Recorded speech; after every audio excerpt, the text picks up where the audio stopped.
Hey guys, it's Pat Jenkins of On the Hill Media and voice of Fayetteville High Bulldogs Athletics. Make sure and subscribe to our YouTube channel, that's On the Hill Media. Make sure you hit the bell for all notifications. As we say, let's get it.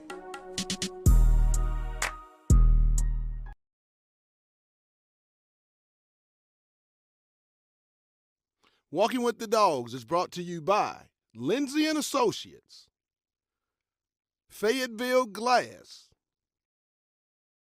and First Choice Protection Systems.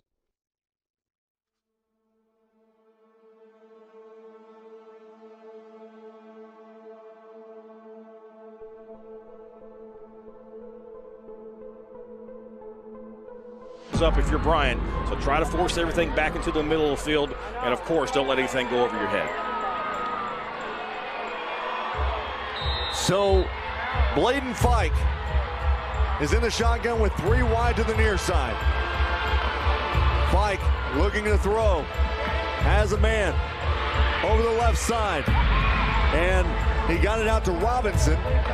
There's 5 seconds remaining in the ball game. So if you're Fayetteville, you look at that, you consider going with another quick out, maybe get you 5 or 6 more yards depending on when the defense is lined up, or you could potentially take the Hail Mary here, RJ.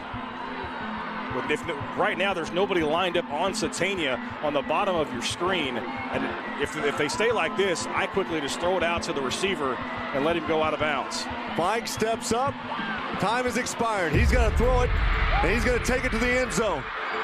Fike to the end zone. It's batted away. The Brand Hornets are 4-time defending state champions.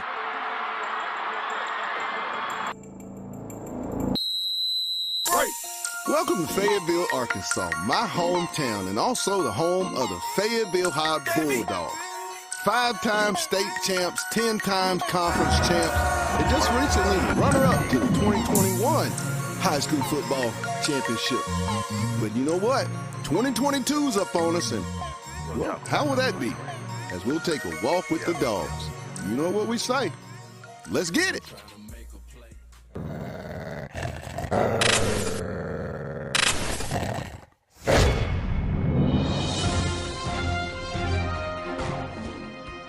The head coaching position at Fayetteville came open. Casey Dick's name was immediately brought up. In just about a week, they landed the former Razorback, and today they finally introduced him to the Purple Dog community. Yeah, my name is Casey Dick. What a comeback by the senior in his final game, Casey Dick. I've been here at Fayetteville High School as a head coach for 4 years. 4th and 1, they're not expecting the bomb, but you got Casey Dick throwing a perfect strike. I've been teaching and coaching for 14 years now. What impressed us more about Casey than anything else was his ability to relate to kids. I know you do. Man, let me get the mic, man. Let me get the mic. I'm a nice guy. I do nice things. Can't be hollering today. Working together and being around each other. Casey, he's always been a contagious energy type guy. He was always fun to be around the kids. We always call him a kid magnet because kids love to be around him and kids love to play for him.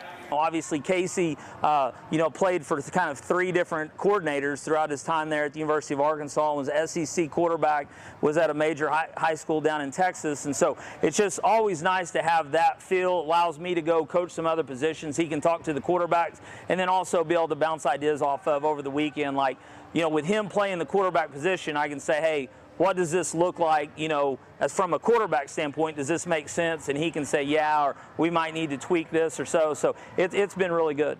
He brings some youth to the program, brings some excitement and some relatability, I think, to the kids because he does have a little bit of that the youth on his side. And, he's played in the big games and at bigger levels, and those kids understand that, and I think they look up to him for it. I've been with Coach Dick every year he's been a head coach. And we've seen some really good times, we've seen some struggles, and I think that what people saw last year was an enormous amount of growth. That's a guy coming into his own in a place that I think he can have a lot of success. Dawson, you just entered the national special. Who put that behind you? Or LeBron. LeBron. Why? Because LeBron better. He play, score better. You know what I mean? He do everything better. More all-around player. All right, you mic'd up. Coach Dick is a great coach, and you know, for me, I came in the same time that he did. Now, my first year here was his first year, and to see the progress that we've made up until this point, you know, playing in the state championship in year 2, you know, the expectations are high, and Coach Dick knows that, and he lets us know, and we let our guys know in practice every day. You know, we got championship aspirations, and we're going to practice like that, and you know, he's not going to settle for anything less. I think if you marry a coach, you have to be a very independent person, and she's a very strong person, the backbone of our family that does everything you could ever imagine, and she is very selfless, you know. So I think when you kind of look at a coach, there's always that other person on the other side that makes them very special, and we have a whole locker room of them full.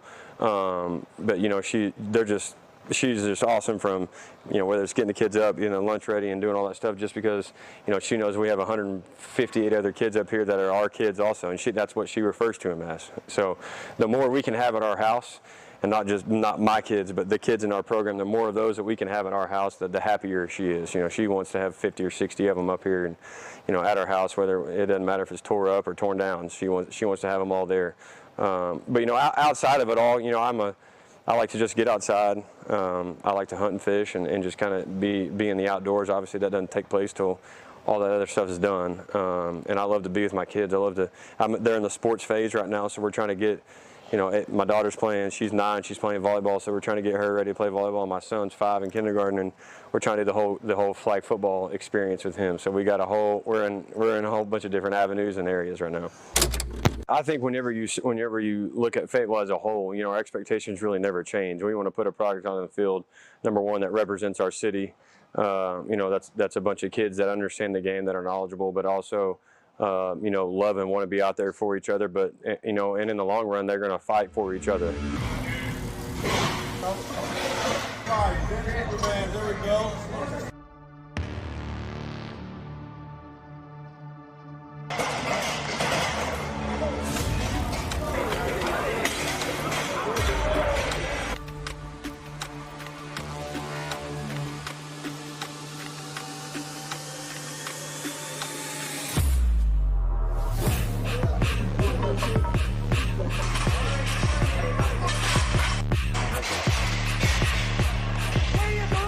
Fayetteville is very special, and you see that every Friday, whether you're walking on the square or out in the community, because everybody's wearing their purple. And then on Saturday, they put on their Razorback red. Geographically, it's very unique because we're literally a stone's throw from the University of Arkansas. And so there's close ties with that, which also makes it very special. I think last year the expectation was to get back on the right track with the program, and we laid a pretty clear path to the seniors who just graduated what that looked like. And then this year, you know, it's kind of a little different. These kids coming in got to replace a lot of guys, and it's trying to maintain that level of discipline, success, and maintain the standard to give it in, you know, to give the program over to the next generation in good shape. Every year when we tee it up, very first game, our expectations are to be in the championship game, and our expectations are to win that championship game. Every game, every practice is to be the best that we can be that day, you know. We come out and be the best that we can be that day. Everything else will take care of itself. You know, we just ask our guys to go out, give us max effort, max energy. If you can't give us max energy, let us know. We'll get somebody else in here, and they'll get that knocked out for us.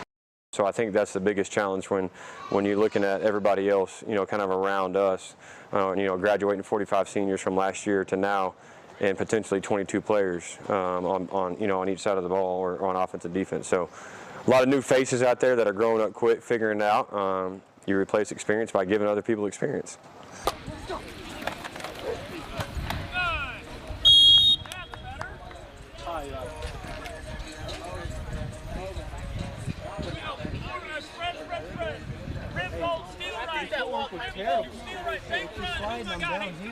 You're not coming across Drake. What was the play, Drake? To the right. I get to the right. Buddy. I gotta get y'all good.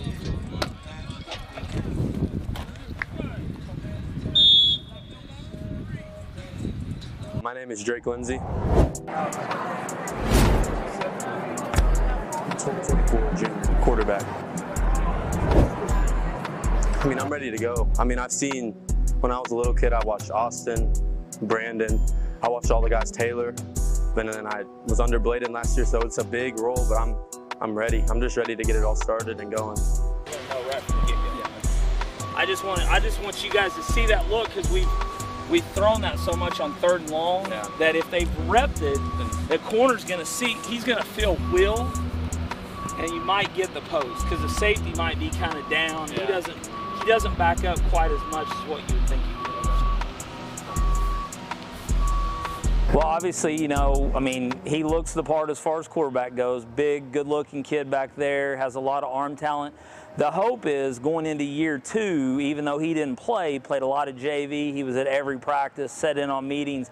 Hopefully, you know, from a knowledge-wise, he's a little bit ahead of even where we were last year at Bladen, because, you know, we had 5-6 months and we were ready to play, whereas now, I mean, we're 22, 23 months into this deal. He's gotten all the reps, and so between, you know, basically kind of being able to sit back and watch and then getting the reps this spring and summer, hopefully he can go out and do some big things. Ricky Lucy, safeties, get back. Ready.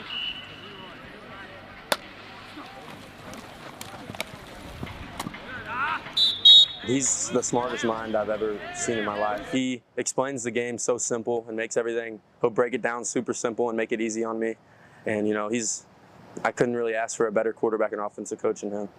My name is Christian Tetsu. I'm a junior running back.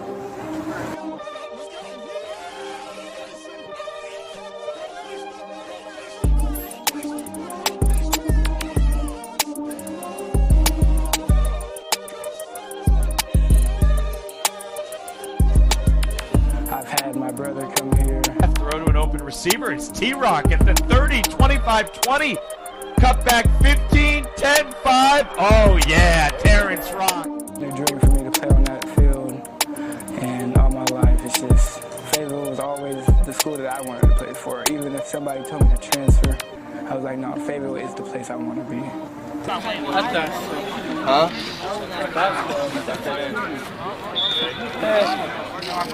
On Wayne, one Wayne, I line up on the other.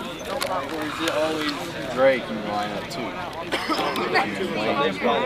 Then I don't know what happened. Every school that's ever said on Wayne? On 2 bar. Yeah. Be friendly to the quarterback on that. We expect strong races from both of these athletes, but the man to watch is Brandon Rock. He'll be out of lane 4. The SEC champion for Arkansas. He transferred from University of Nevada, Reno last year when they dropped the program. Not a lot of people know that are at school that know my dad. They don't know he's an Olympian, so it's kind of cool having that, you know, edge on people like my dad's an Olympian. I can do this. And my brother being here, it really, I guess, it set a foundation for me and it set expectations and goals for me to break. My name is Bo Nolan. I'm a senior. Oh my God! Safety and linebacker. Yeah, I mean, I remember growing up watching guys before my brother played. He was actually on that 2016 state team. So, I mean, as a young kid, I was seeing them go to Little Rock. I was there when they won. So, I mean, growing up, I'm thinking every year we're going to be in the running. So, when I eventually got here, I got to see a little bit in 9th grade. And then I got to really get into it that 10th grade year. And, I mean, it's a grind for sure. But everyone kind of knows that on the team. And with all of us working together, I mean, that's how we do it. I don't know. Hey, right here. Magic guard. Magic guard. Hey.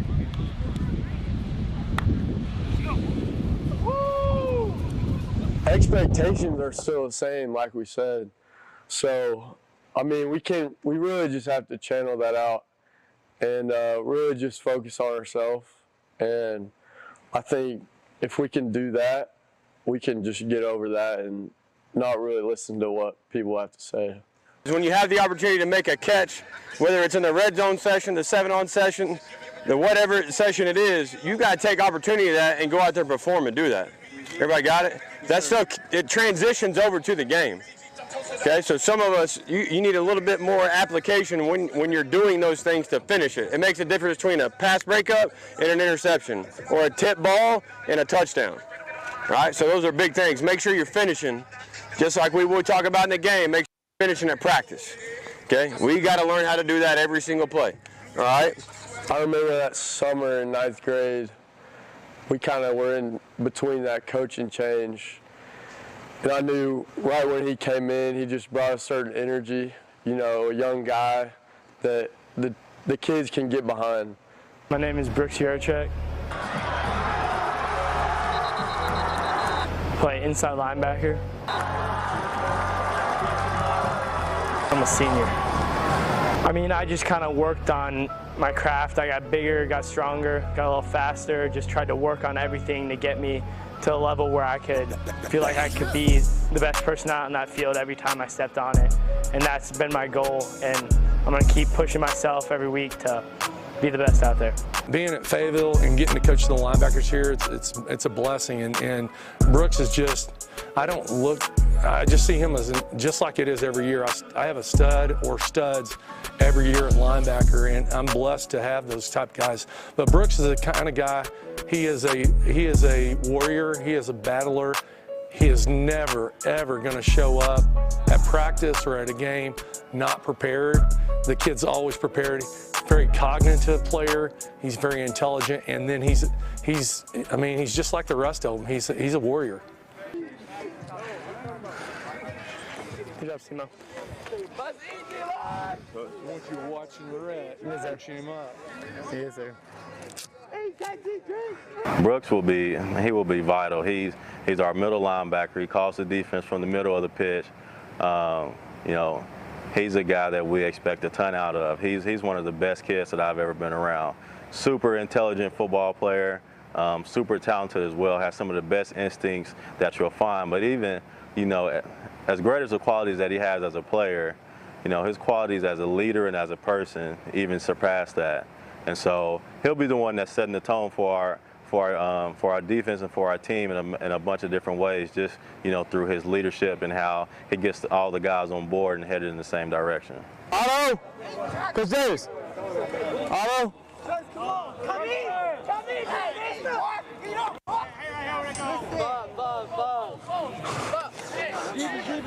Sorry. Lose.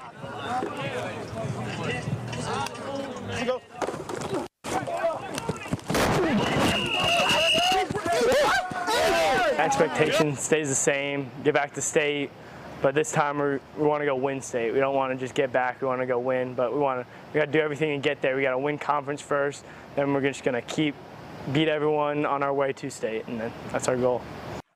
I think we got everybody on here, so we're going to get rolling. We got quite a bit to cover, and I want to honor everybody's time. Kind of what we'll do here is this will be the state of where we're at and kind of where we're going. So we're going to take you through. I'm going to share my screen with you. I'll let everybody see where we're going to start. For the junior high guys, we're going to get you through some scheme stuff at the end, just the base defense stuff that we're going to install on day one. And really what I just want to do is I want to make sure that you guys know what we're doing. I want to make sure you guys know what days we're doing those things. So if there's anything we're doing you're interested in, you want to see a practice, like you can show up and see it. So we start in January. We start with a leadership class. And Brooks is one of the only guys that did it with the group last year. He was one of the only juniors that returned to do it again this year. So pretty key part to that. On defense, we returned Brooks, and Bo Nolan has had significant starts too, and Noah Jansky's played a ton of reps. So I feel like we got three guys, one in the back, one in the middle, one outside, that have seen a lot of football. And there's other guys that have played some, you know, during some significant possessions. But as far as guys like, we started Bo and Brooks as sophomores at North Little Rock, you know, and they were babies. So it's we take them in a room. We talk about what does it mean to be a purple dog, and we come up every year with new standards, who we want to be, how we're going to do it, what it looks like. And then we go about the business of coaching those kids to then go coach the other kids on the team. And hopefully that leadership starts central and spreads out. And welcome in to Fayetteville Bulldogs football live on the campus of Cabot High School in Cabot, Arkansas. This is the 2022 season opener as the Bulldogs travel here to take on the Cabinet Panthers. The two teams quite familiar with one another as both played the quarterfinal game last year.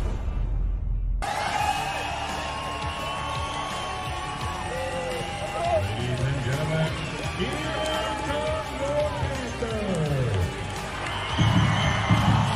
it's going to be a dream come true. I've been waiting for it my whole life to step on the varsity field as a starter for the Fayetteville Bulldogs as a quarterback, and it's here, and I'm just ready to lead.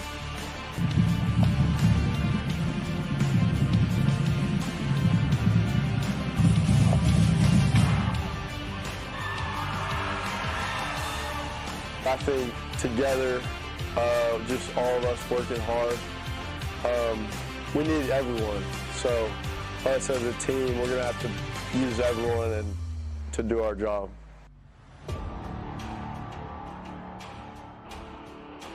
They underestimate us when they shouldn't be. We should be able to put points up on that board and to stop every offense that comes our way.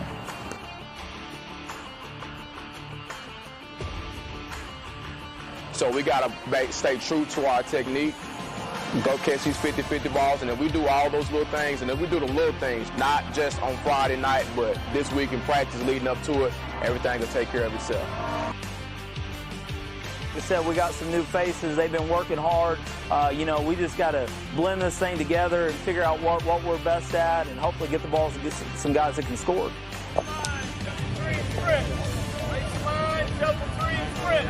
Get ready.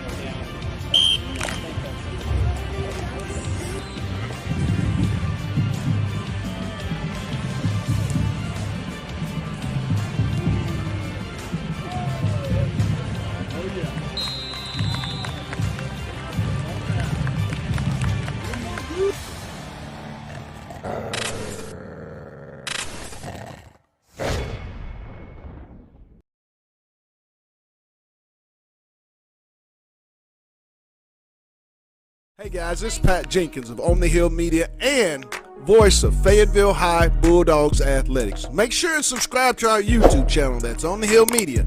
Make sure you hit the bell for all notifications. As we say, let's get it.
Hey guys, this is Pat Jenkins of On the Hill Media and voice of Fayetteville High Bulldogs Athletics. Make sure and subscribe to our YouTube channel. That's On the Hill Media.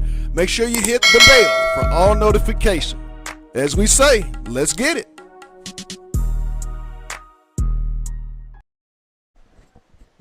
And welcome in live here to Har-ber Playfield for a 7A West Conference. This is Pat Jenkins of On the Hill Media and voice of Fayetteville High. Making their way here to take on your 9-0 undefeated. One of the top two teams in the state, the Fayetteville Bulldogs, led by Drake Lindsey and a host of talented offensive players. Fayetteville coming in off a 35-7 win last weekend to clinch the first seed and the share of the conference championship last week at Heritage over the War Eagles. I'll be joined here momentarily by my co-host, Aaron Ragland, former Fayetteville Bulldog himself. Tonight's broadcast, I want to give thanks to our sponsors, Lindsey and Associates, with an office location in Fayetteville, an office location also too in Rogers, and their newest location in Bentonville. That's Lindsey and Associates. We bring great neighbors together. Tonight's show is also brought to you by Fayetteville Glass. They're located at 1725 College Avenue. Family owned since 1947. That's Fayetteville Glass, not Auto Company, Inc. It's also brought to you by First Choice Protection Systems. And get this, if you're a veteran, they honor veteran discounts, so make sure you get a hold of the good people down at First Choice Protection Systems. And Wright's Barbecue. I want to thank Jordan. Go down and see his guys and get some of that real famous Wright's Barbecue. Yes, sir, Pat. I want to thank those for our sponsors. But I'm now joined in as he had to take a little break, get himself ready. Get myself together, Mr. Pat. Rags, tonight, Fayetteville coming in 9-0. They've already clinched there in the conference the first seed, a piece of the championship. What is it that they can gain out of tonight's game that you kind of assume they're going to go ahead and conclude? You put the final stamp on your season, your regular season especially. I mean, who you 9-0 now? Who don't want to go 10-0? Right. You know, going into the playoffs. You know, you continue what you've been doing the last 3 weeks, working this running game. You know, Lindsey's going to get his receivers going to get theirs, but just continue to build that confidence in an offensive line and the running backs and making them good reads and good cuts. And, you know, you just play your game.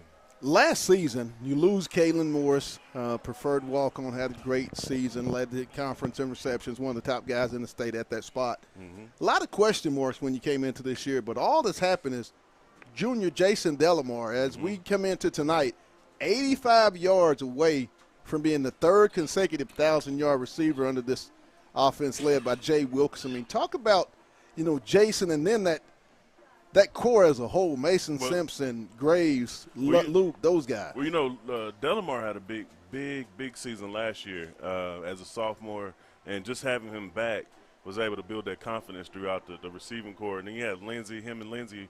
I mean, those two guys seem like they've been playing ball together since they were kids. Just the continuity that they have as far as knowing which routes to run. Lindsey's always dropping it in his breadbasket, but you can't beat Luke Luck. You got Charlie Graves. You got Mason Spencer. You got all these guys that have stepped up and made their presence felt throughout the season. Captains for tonight's game, Drake Lindsey, Trey Lyles, Isaiah Taylor, and I believe that's number 76, Crew Cavern, all seniors, as they'll be making their way to midfield for their last regular season coin flip. That was mine was 06 senior year. We played Har-ber, our senior night game, their first year in the conference. I remember that like it was yesterday. Right. Granted, the field and everything else is a little bit of upgrade, but Aaron, I want to talk about Fayetteville's defense. I mean, this has been one of the key points to this season. I mean, the opportunistic times that they've been really opportunistic, getting with takeaways. It seems almost every time this team is put in a very short field based on the performance of their defense. I mean, how good can this defense be? Because I hadn't seen this team play their best defense yet. You know, you had glimpses of it. But also the arrival of Caden Spencer on the defensive line this year has really strengthened those guys. The front seven, you got Noah Jansky in the middle, helping out the linebacker core, and then you know, you got Isaiah Taylor and those guys out there in the secondary. Like, these guys have so much experience from their sophomore years that it's just starting to just breathe, you know, breathe through them, and they get through these games. And my biggest thing from last year to this year is the discipline. These guys they stay in their lanes, they make the right reads, and they don't go after the whistle. They go all the way up to the whistle and they stay right there. Right. So, you know, that's one thing, and then also turnovers. I mean, Caden Spencer, there's been too many forced fumbles that he's forced on himself. And then also the secondary, they're optimistic. They ball hawks. They all going to the ball. So that's just one big thing for Fayetteville. This defense, they all come together. All 11 of them. Seem like you're playing against 15 when you're out there almost. Now tonight there is some things still yet undecided in the Central and in the West. The number 2 and 3 seed tonight, Bentonville West will be hosting the Bentonville Tigers. Winner of that will get the 2. Loser will go to the 3 seed, and then the big one in the state. Oh man. People cannot stop talking about, and it has a lot of implications for Fayetteville as far as the playoffs are concerned. Conway hosts Bryant in the big-time matchup. Man, that is – I've told everybody I know in Central Arkansas, if you're not in Conway tonight, you're missing a good one. With this weather, you know, it was perfect high school football weather. Right. And if you're missing that, you just can't – you're going to miss a lot of things if you're missing that. Both teams about to take the field. And here come the Har-ber Wildcats out of Springdale, Arkansas. Benji Mahan, offensive coordinator. Brent Eckley, head coach. Eric Weber, offensive line. C. Kennard, wide receivers. Chris Grad, wide receivers. Chase Wilson, the running backs. And now entering Harmon Field, your Fayetteville Bulldogs. Coming in at 9-0, 6-0 in conference, led by all-state, all-everything quarterback Drake Lindsay. And let's talk about him real quick. Have you seen a quarterback here at Fayetteville have the type of senior year, and in particular conference year, that this young man has had? I mean, only quarterbacks in the last 15, 20 years that I could kind of compare are the Allen brothers, but this is a totally different offense that they were running, and but to see Lindsay out here slinging it around, he actually making good decisions. He's getting out of the pocket, using his legs. You know, this is just something that you can just show he's shown his maturity these last 2 years, man. It just being able to make good decisions as a quarterback, that just helps the offense out, and the offensive coordinator and Coach Dick. That helps them all out. And that's just what you can see every week, week in and week out. Lindsay just making the right reads, right plays, and he's just rolling right now. Har-ber will receive. How many touchdowns we had for Lindsay? He had 3. He went into the game with 32. No, went in with 27. He's got 30 on the conference, 40 on the season. Keuchel set to kick off. Ain't nothing else left to say, people, but let's get it.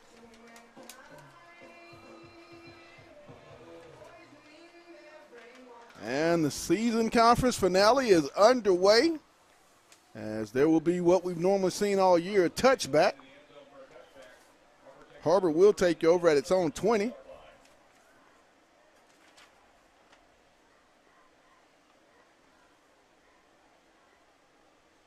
Braden Sprague, 5'11", 175-pound quarterback. Senior quarterback.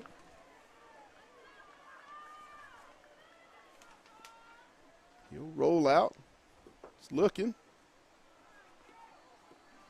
It's going to be complete. Hayden Lewis. Lehman on the stop. Pickup of 8 on the play. It's going to be 2nd and 2. Ball at the Har-ber 28. Handoff. He'll bounce it outside. He'll get the first down. Get across the 30. Ball be spotted at the 31. Kramer on the carry. Now, Pat, one thing I've seen about these Har-ber teams, this offense can move the ball up and down the field. Yes, I see they're trying to go with some pace. And they've been able to do that in each one of their games. But one thing that has happened is once the reverse is there's been no stoppage on that part. And it's going to be incomplete. But this offense, they put up 50 points against Southside. They've went around and put up some points. Right. They had a few losses, more than a few losses, but, you know, they're able to actually move that ball and score. So, you know, Fayetteville, you always got to be on your toes no matter what. There's the handoff. And he's going to pick up a maybe 4 on the play. Maybe he'll give him 4. Bring up 3rd and 6.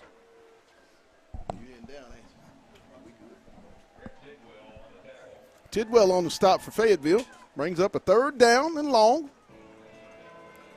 Ball at the Har-ber 35-yard line. Spree in the shotgun. He's looking. There's going to be a flag down. And he's Robley. Robley is filling in the starting linebacking rotation. Noah Jansky out for tonight's ball game. Took thigh from last week. Felt like they just wanted to hold him out. Yeah. I mean, he's one of your key players, so you don't want the senior that's played so much football to be in a game like this. Going to bring up a 4th down for the Wildcats of Har-ber. And I believe they're going for it. Whoa. Oh, okay. Man. Maybe trying to draw him off sides.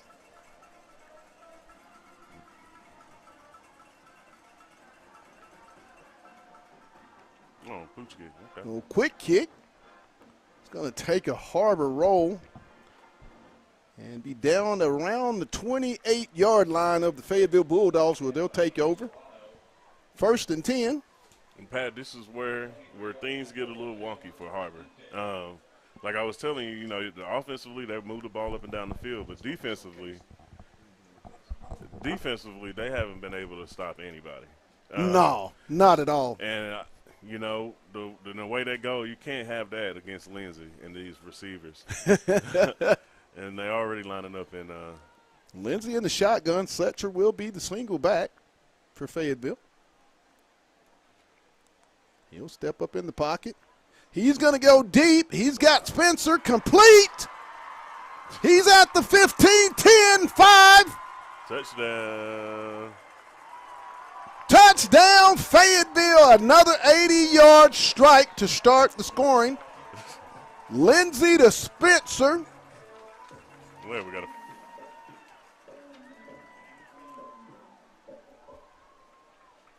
72 yards. Wait. Oh, my goodness. Wait, What we got over here? I don't see it. I didn't but they see got it. the talking. What? Oh, wow. It's going to come back. What? What did we get?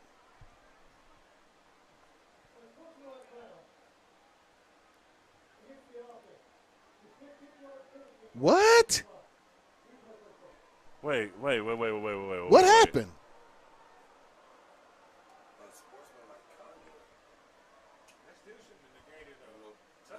No, they don't. At the kickoff. That is the 3rd week in a row where we had some weird call from the referee that they don't. You can tell I'm speechless on this. I mean, I'm not understanding. I didn't see what I mean. But even then, during the Wow. play, like you let the play finish. You don't. Fayetteville all the way back to their own 12-yard line. Run the same thing. My goodness.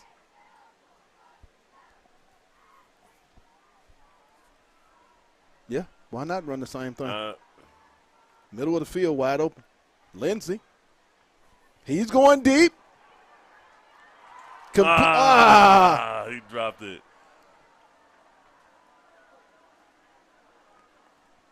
I believe that last one was on Delamar, that last little penalty. I think anytime you run up off the play after that first one and go back in that very next play, I'm pretty sure you had to go sit out a play or something. Who was that, Katavian Taylor? Yeah, went right to his hands. He saw that green grass, Pat. Brings up a 2nd down. Flip out Delamar. He makes a man miss. Still running. He's going to get it. Oh, Graves, I'm sorry, up around the 20. He'll pick up about 8 on the play. Baker on the stop for Har-ber. 3rd and 13 for the Bulldogs from their own 20-yard line. 10, 12 to go. Lindsey scrambling. He's going to keep it. And I think he's going to get up close to the first down. Pat, I know we're doing this game, but just so you know, 10 minutes left in the first quarter. Bentonville is up 7-0. Oh, already. man. It's going to bring up 4th and short.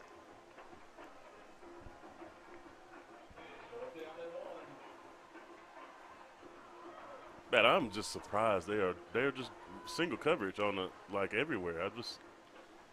The give.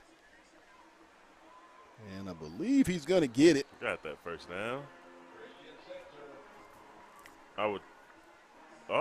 They're going to get no gain on the play. Oh, my. Oh, wow. That is a horrible spot. That is a bad spot. That is a really bad spot on that play. He's at a first down. I mean, that is a bad spot. Dogs are going to give it over on downs. That is a horrible spot. We're not even going to measure it? Oh, my. I mean, that's a horrible spot. That's unbelievable. Nah, that's. Fayetteville turns it over at their own 32-yard line. Har-ber with the football, 9:57. First quarter. Sprague in the shotgun. And Casey wants an explanation. I'm not understanding how that wasn't a measure. I mean, it looked like he clearly got an inch. I just don't understand how that. You don't even call the chains over. Oh my goodness, that's hard to deal with right there. I thought he had it. And the ball's been moved up. They had to get to the 33 for the first down. This ref that was closer on the Fayetteville side. I thought he was past the motioning 33-yard first line. down. That's what I thought. And now the ball is. This is unbelievable. And Coach Dick is not happy about it. I mean, this is 3 weeks in a row. You know, even at Heritage last week, I mean, we had some calls. That at was Heritage. a bad spot. You Springdale don't want to put it was on the just same officials, thing. Aaron, but that spot was totally egregious. Well, you know, you don't want to put it on the officials, but at times when we say this, it's normally the officials that's doing something. That was a not. Hard to believe they didn't get an inch. No. Real hard to believe that they didn't get an inch. Oh, my. Unbelievable. I think Coach Dick has a legitimate gripe here. And officials are conversing. I don't know why. I mean, there wasn't a spot or anything. I mean, but I mean, at this point, there's no reason to even do all of it. I just have a hard time believing he didn't get an inch. Yeah, it's just that, you know, as a rep, you should be like, call them out, bring them out here, measure it. You had one ref close to us initially. He was signaling first down. So I'm trying to figure out, where did the miscommunication come from? As we'll resume play here with Har-ber, 1st and 10. Ball at the Fayetteville 32-yard line. 9 minutes.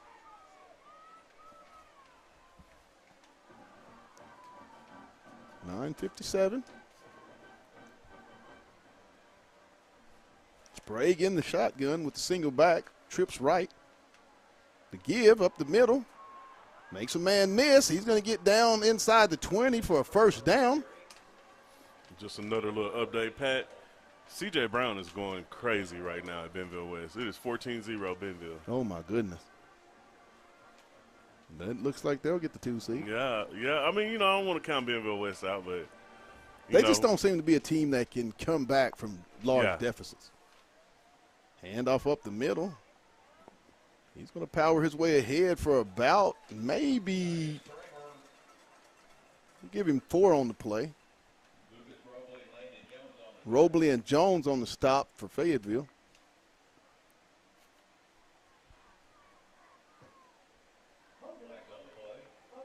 It's going to be holding.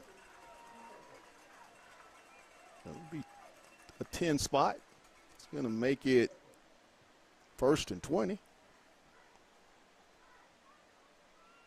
Takes the defense a little bit, Aaron, before they get their traction. About 2 or 3 series in, and then they really start to ramp up the pressure. Well, see, this is the advantage, though, that the problem defense poses for the offense, for Har-ber, is especially that they're so mobile on that defensive line.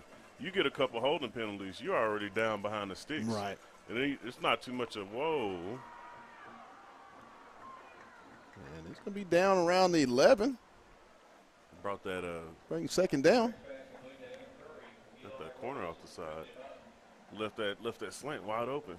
But yeah, that's just the difficulties this defensive line poses on most offensive lines. Brings up 2nd down. There you go. He's going to be stopped for a loss. Mama, there goes that man. That man, Caden Spencer. Now, I'll tell you, Pat, you told me he was All-State last year at Springdale. Granted, you couldn't really tell, but the impact he's had on this defensive line and this defense this year is just brings crazy. up 3rd and long. Sprague in the shotgun, single back set. 4 wide.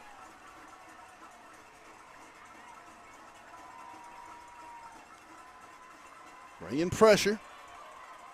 And there's the flag. Got to be a holding. Looks like it's going to be a holding. We got a man down. Quarterback. He took a shot. What's the hat? Sprague took a shot.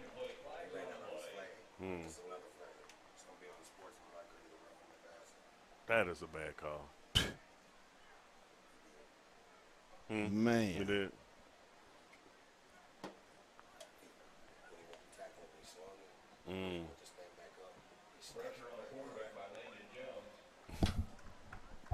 Can't be having that tonight. Jones was the defensive player on the stop for Fayetteville.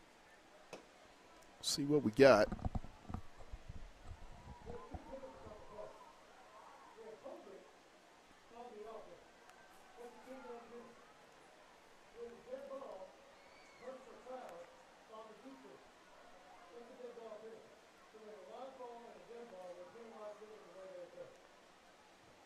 What? I don't even know with these guys no more. What happened? They got a unsportsmanlike on. So they mark 10 back and then 15 ahead, and then we're still going to be about 7 yards short on 3rd down. No, that's automatic 1st down, ain't it? Would it be in dead ball? Oh, my. So where the 10 yards? So where was the? Well, they got down to the 11. Remember that slant pass? It was 3rd down, so they marked it back 10. Then they had a loss of yardage just now on that play. Yeah. So how does he advance on a? How'd the ball get moved up? The 15 yards, so you go 10. Did they mark 10 off before they went? Okay. Yeah. Going to bring up 4th down. 4th down. At the Bulldog 10. Sprague in the shotgun. The give. And let's see what we got.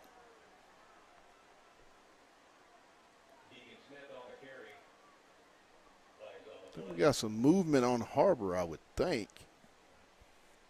Let's see what they're going to come up with. So far, all the penalties gone the way of the purple. In the negative way. Yeah, and it's, we're senior night. What's going on? 8:18.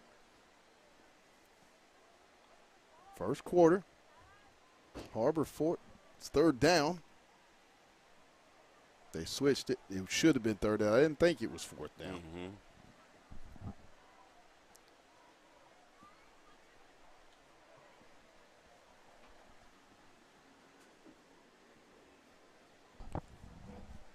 And we resume. 3rd down.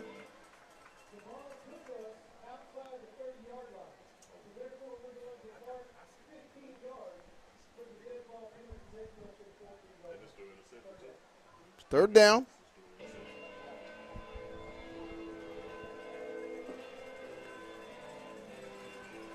Here we go, Pat. Ball at the 14-yard line with Fayetteville. Third down and about 6 on the play. Pat, I'm going to blame it on the weather this week that got these refs all discombobulated. You know, beginning of the week we was in 20s and 30s. I and mean, now, yes. You know, it's, they don't know what to do. They don't know what to do out there. It got a little warmer. And everything getting a little bit crazier.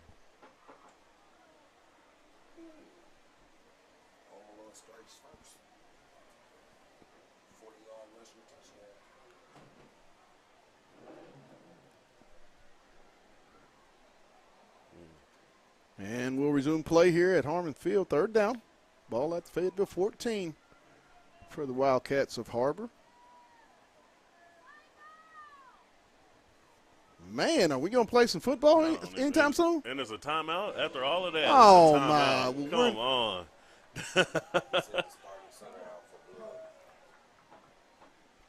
Oh, my. Aaron, this game really doesn't have rhythm right now. Not at all. Conway up over Bryant, 7-0. Bentonville West, how's that going? It's 14-0 Bentonville, and Bentonville is actually driving, and it's still 5 minutes left in the first quarter. Bentonville West has no answer for C.J. Brown. Absolutely no answer. First down for the first quarter is brought to you by Fayetteville Glass. They're located at 1725 College Avenue. Family owned since 1947. That's Fayetteville Glass, not Auto Company, Inc. 0-0, 8 minutes and 18 seconds to go here in the first quarter. Har-ber has the football at the Fayetteville 14, 3rd down, and we'll call it a long 6 yards. And Bentonville just scored again. Woo! 21-zip, first quarter. Now we know who's the second seed. Yes, we like do. Like you said, Bentonville West, they're not a team that can come back, especially big deficits, and that's first 6 minutes of the game. That's a large hill to climb right there. As we resume play, Sprague will be your quarterback in the shotgun with the single back set.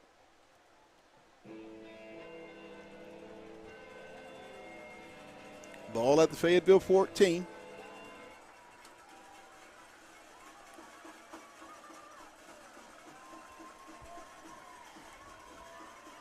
A lot of movement, empty backfield.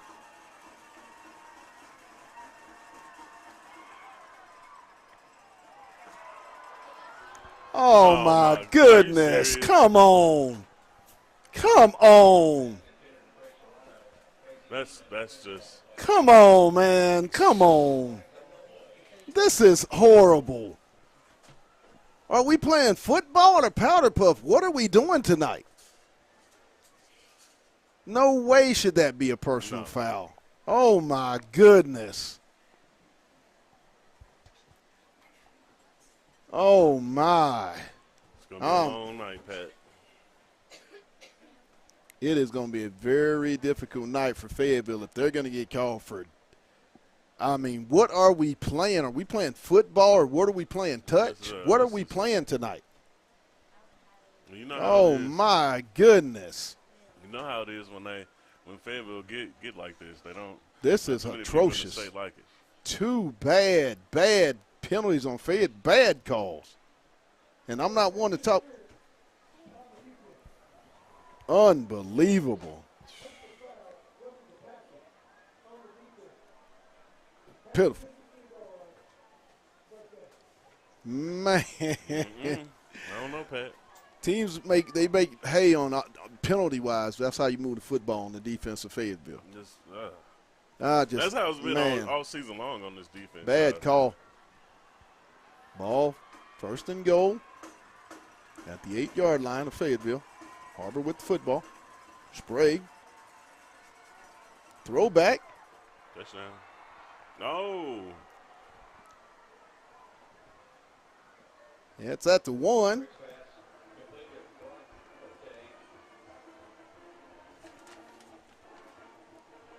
Brock Ote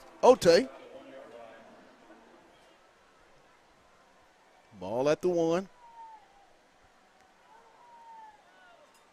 The give, and he's going to be stopped. Flags are down. False start.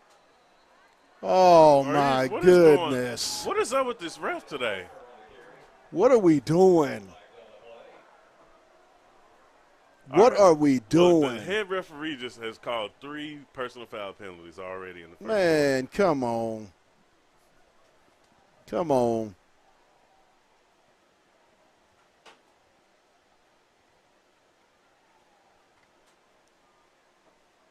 I didn't see anything overly aggressive on that play. I mean, it was already blown dead. Come on, refs. You're killing it. You're killing the game. This is, man. This is oh, my goodness. That's just, I mean, the first one, I can understand you slung the quarterback down. But, I mean, come on, guys. Another one? Another one. That's 3 personal foul penalties in this drive alone. 45 yards. Well, 3 personal foul penalties on the Fayetteville defense in this drive alone. And I think I questioned all 3. All 3. First one has got a little My legitimate on goodness. it,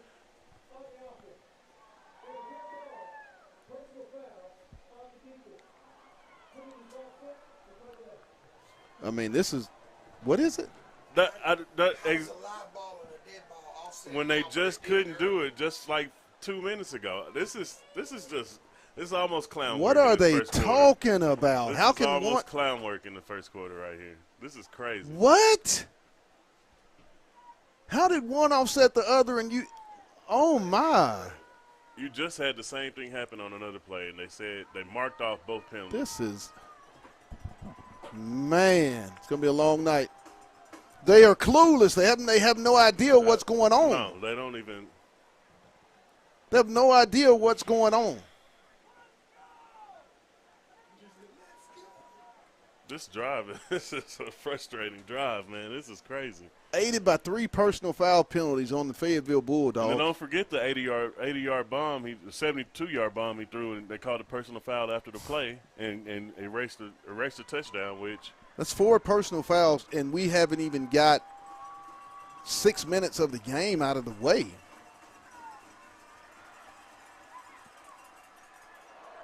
Ooh.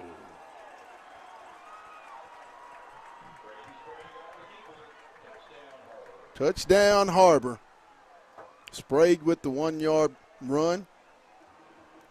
Man, you have to put a great big old asterisk by that one. Yeah, you know, I mean, you get helped out with extra downs. You know, you're getting first downs off of you.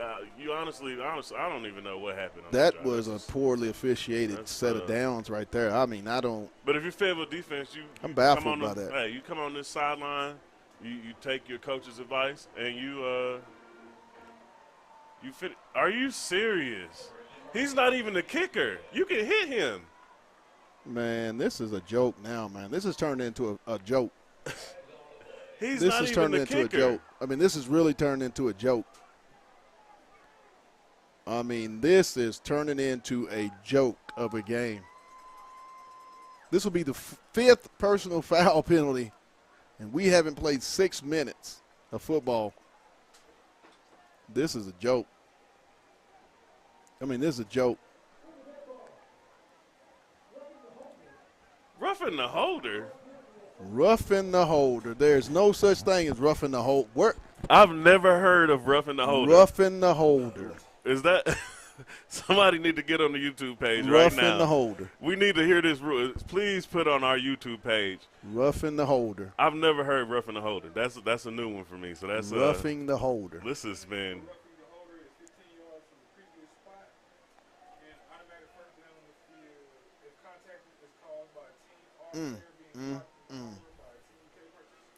But also, does it say if it's tipped, then this is unbelievable. Because this is a joke. Well, they tipped the field goal. I mean, they you're not had 8 trying dudes to, in the background. You don't want to make the official crew seem bad, but that was poor officiating in that drive. That was a poor last 20 minutes of our lives. That was, I mean, whew. The ball was tipped. Yeah, the field goal was tipped, so they should have negated So the they're flag. kicking the ball from the Fayetteville 45-yard line. That is wild. Are you kidding me? Like, you got to be kidding me. Oh, my. Fayetteville may have to be – this is going to be a long night for Fayetteville. They're going to have to overcome a lot of obstacles. Yeah. And you hate to say that, but from the looks of it. Fayetteville already should have 7 points, so we already seen what they've done on the offensive end. So, now it's just about you got to shake it off. You already got them. Yeah, wow. Yeah, that was that. First of all, you got a poor bad. spot. Yeah. So then it was a penalty. There's just been a lot of real questionable things taking place in this ball game right now. Lindsey in the shotgun, 1st and 10 Bulldogs at their own 20. Flip out, complete. Still running. Jason Delmar. And he'll pick up 8 on the play, makes it 2nd and 2. 9, they'll give him 9 up to the 29-yard line. Oh, this is where you hit him right here, Pat. Trips on the wide side. Lindsey, the gift to Setzer. There you go. Put his foot up the middle. He'll get to midfield, and he's going to be brought down at the 49-yard line. Lost a yard. My goodness, the spot is terrible. He was at, oh, my. What is going on here? Ball at the 49. Lindsey's going up. That's a hold. Complete. I believe that's Delmar. No, Charlie Graves. Delmar and Graves just have they play almost similar. They look alike when they on the same side. I should have thought it was Charlie. He makes those difficult catches look easy. Mr. Charlie, man. Mr. Graves. 1st down, Bulldogs. Setzer up the middle. He's at the 10, inside the 10, down to around the 8-yard line.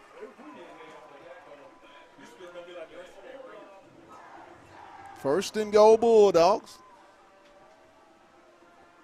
6:27. First quarter. Setzer down inside the 5.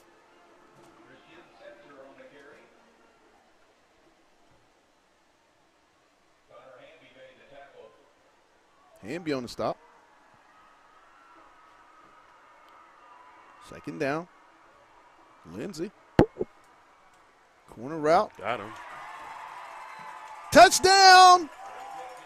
Charlie Graves. Charlie Graves from Drake Lindsey for the touchdown. Number 31 in the conference season for Drake Lindsey. His first of the night. Should be 2. See, Pat, this is exactly what happens when you wake Fayetteville up. And they just march down this field in about a minute. 80 yards in about 6 plays.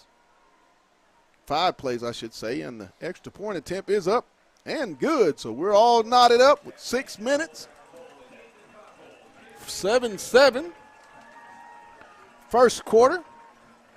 And that's what you want to see. Good teams like Fayetteville, you want to be able to answer back when you didn't have such a good goal on defense with so much confusion. It's good that the offense can come up and have your defense back, because defense had their back a lot this season. Yeah. Not that they've needed it, but.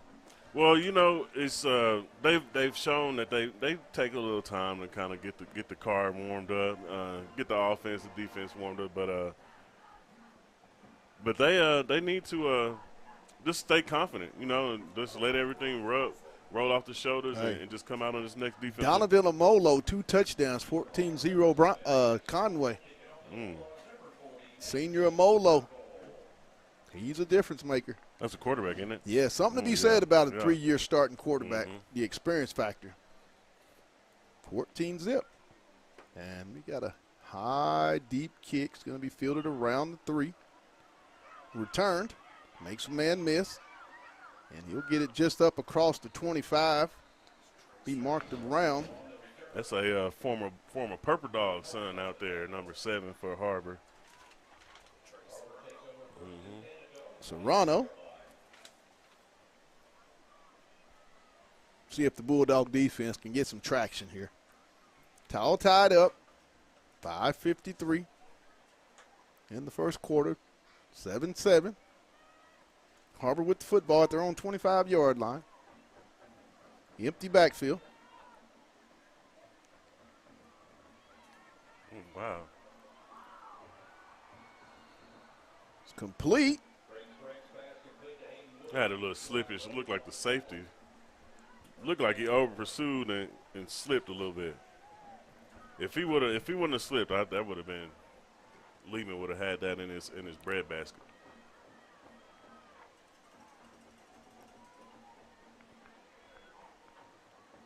Short game, pickup of about 2.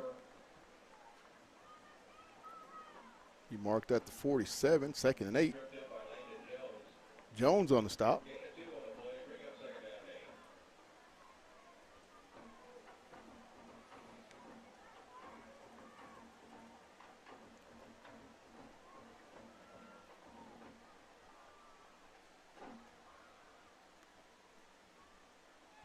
Sprague, single back set in the shotgun. 4 wide. Handoff up the middle. He's going to be stopped. Kramer, he'll pick up about 3 on the play, bring up a 3rd and I can't say with this Har-ber Wildcat offense, man. You know they're moving got a the lot of ball motion. A little bit, lot of different moving pieces all over the place. Just added more confusion on that defensive side. So, you know they came to play tonight. Looking for a little hole. He's not going to make it. And so he'll get it up to the 41. A pickup of 1 is going to bring up 4th down and about 2. Miller on the stop for the Bulldogs. Plays like this is for a big 99. It's for a big number 99 in the middle. Har-ber's going to go for it. 4th and 2. Ball on the 41 of Fayetteville. Try a little pass. It looks like I think they'd hit it over the seam. They're going to try a little hit that middle. Now, quick pass. Quick pass right here. Little bow. Yeah, quick pass. Oh. Nice. It's going to be incomplete as the Dogs are going to take over on downs. First time the Bulldogs have really affected a pass on for Mr. Sprague tonight. And Pat, trust me, I had to wait a little second because I was waiting to see something out there because, I just wasn't sure, They weren't even sure. They were like, all right, we going to. 4:49 to go. Or 3:49, I'm sorry. I'll tell you, I'm ball going at the 41 of Fayetteville. Going back to the very first play of this game. Yes. Right down here in the corner. Lindsey in the shotgun, 4 wide. Complete. Delamar. Woof. That man got some dog in him, boy. I like Woof. Delamar, man. He trucked somebody. Pick up of 7. You can't tell him he's not 7 feet tall. That play always sets up something later in the ball game. Coach Jay Wilkinson is a great play caller. Lindsey's got time. He's going to scramble. He'll keep it. He'll pick up the first down, and he'll get out of bounds up to the 45. They'll mark him at the 44 of Har-ber. Nope, 45. First down. Just to go back off this play, Pat, is just to see his growth in a year. Yes. That he would not have done that sack. last year. Yeah, last year that would have been a sack or a throwaway. He actually got a first down and didn't get hit. You can't beat that as a quarterback. Lindsey, the give. I believe that's Lil Johnson. Christian Setzer in the ball game still.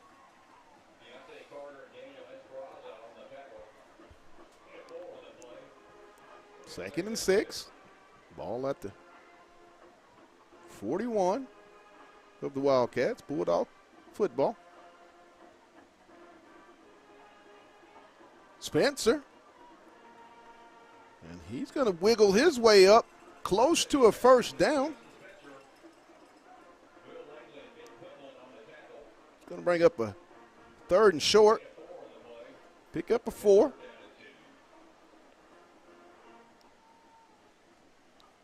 It's going to be about 3rd and 1. Ball at the 36-yard line.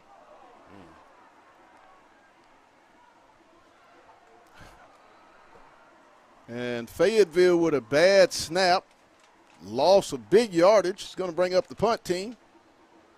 This team is not in sync right now on the offensive side of the ball. And they're just not in sync right now as a team. Yeah.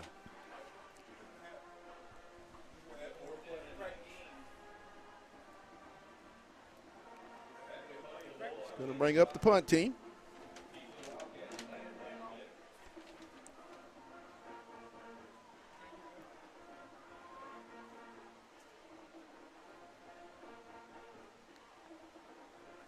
Oh, wow. my.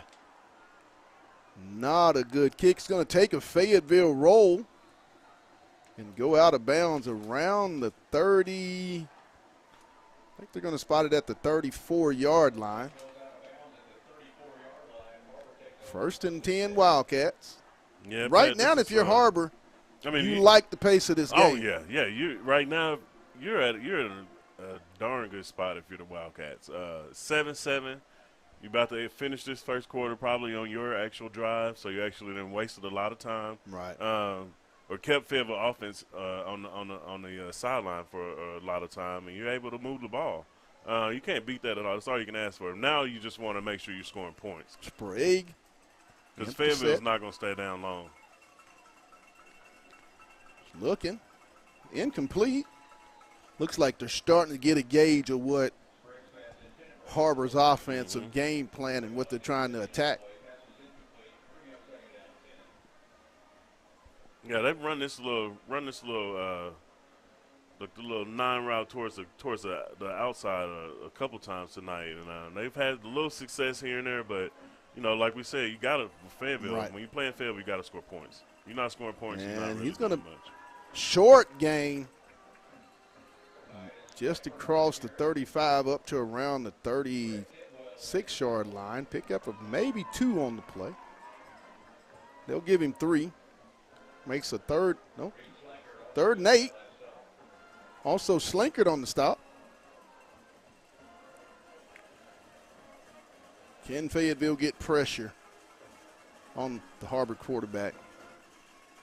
Here it comes. Flicks it up. Wow. Wow. And they're attacking the sideline, the little post corner route. First down.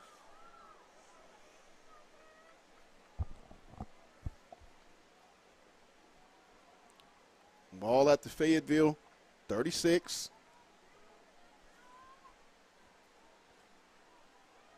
Little flip complete. He's going to pick up another about 6.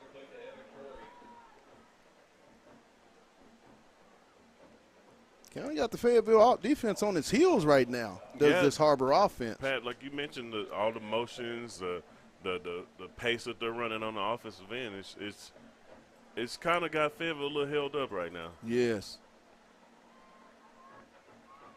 Oh, you got to have that one. Incomplete. Ogden on the defense. But also, that's another, you're down. 3rd and 4. You're down Jansky in the middle. That's a big-time guy inside that linebacker core. So, that's just something, one of those things you just have to play through. And he's not going to get the first down. It's going to be short. Stop. Oh, my goodness. And we're not even going to measure it. Oh, my goodness. We ain't even measuring. We don't care. He got an extra yard on that. Oh, my. Woo-wee. This is funny. No way he got that close. He was at least 1.5 yards shy. Still 14-0 Conway in the second. Yeah, Pat, these refs has officially made this first quarter an entire hour.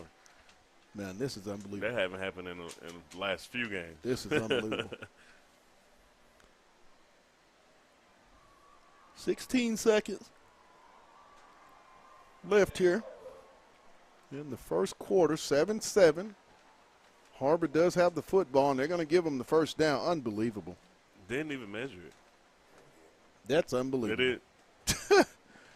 Man, I mean, you don't want to say much, but, yeah. I mean, it's it's some of it becomes like, obvious. It's, some of it is just agreed. This is wow. Just kind of. Oh wow. There's been several, like 2-3 questionable plays, like very questionable.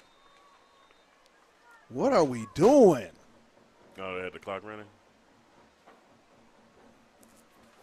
And that's gonna be the end of the first quarter with the score. Fayetteville 7 and Har-ber 7. Aaron, give me your take on spin it some way, because I mean, I'm having a hard time trying to figure it out. I mean, honestly, throughout this year, anytime the defense has had or Fayetteville's kind of had trouble starting out, it's seriously been penalties and different things of that nature that has hurt them. Right. That's I mean, we just played an hour-long first quarter. That's the longest it's been the entire year. Right now, So just the Bulldogs don't look like they have the energy that we've seen all season. They just right now just doesn't have a good feel. Yeah, it kind of reminds me of the first game of the conference when we were up at Bentonville West.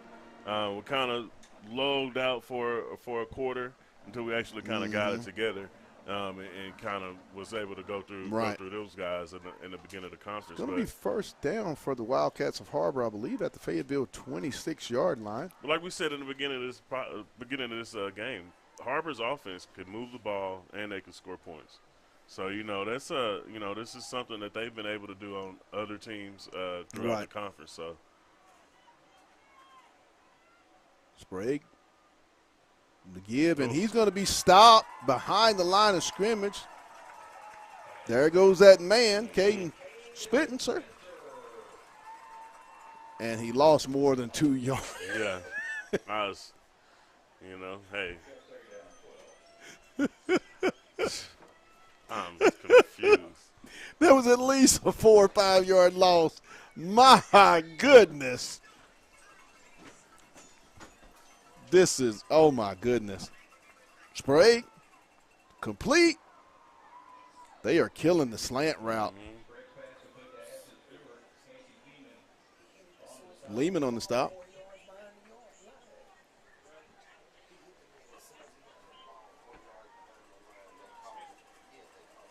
Unbelievable. I mean, it's third down, about 3. Ball at the Bulldog 19.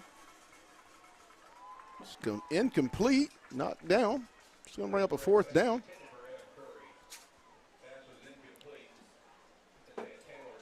Taylor on the deflection for the Bulldogs. Here's another big 4th down for the Fayetteville defense.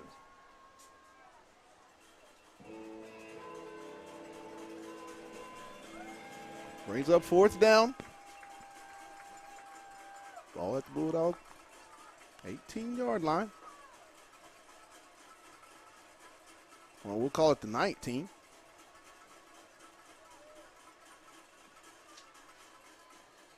And they're going to call a timeout.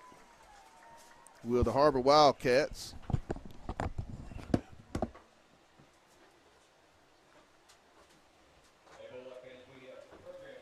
.10:57. Second quarter.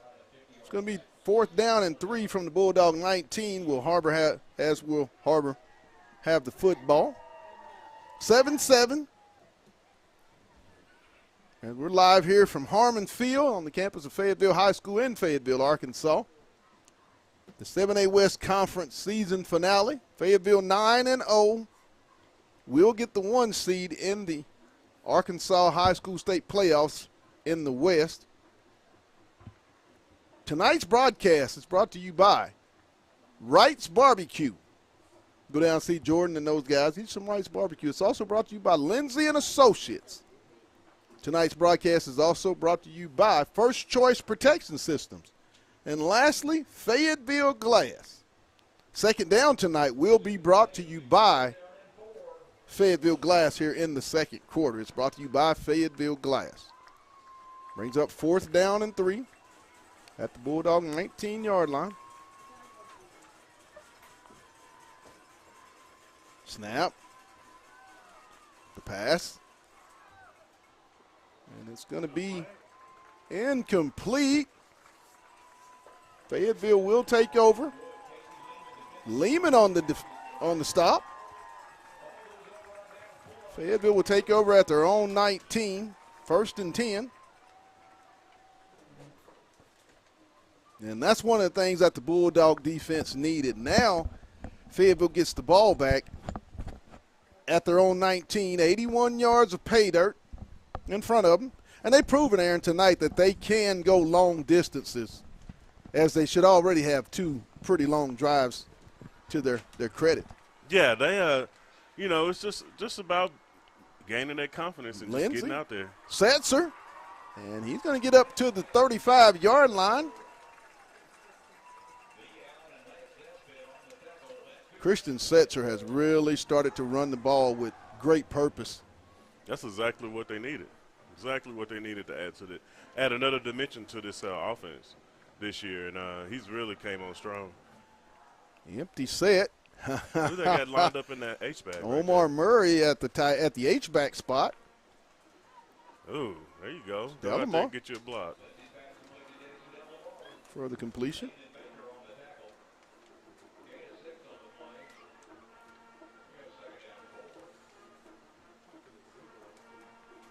Brings up 2nd and 4 at the Bulldog 41-yard line. Have Omar coming out the backfield as your lead blocker. They man. got some things they're getting ready to do later with Mr. Omar. I'm excited for it. Lindsey out in the flat. It's going to be complete. It's going to bring up a 3rd and short. Spencer on the reception.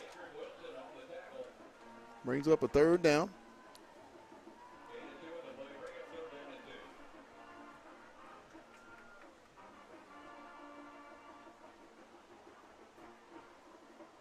A lot of time on the play clock.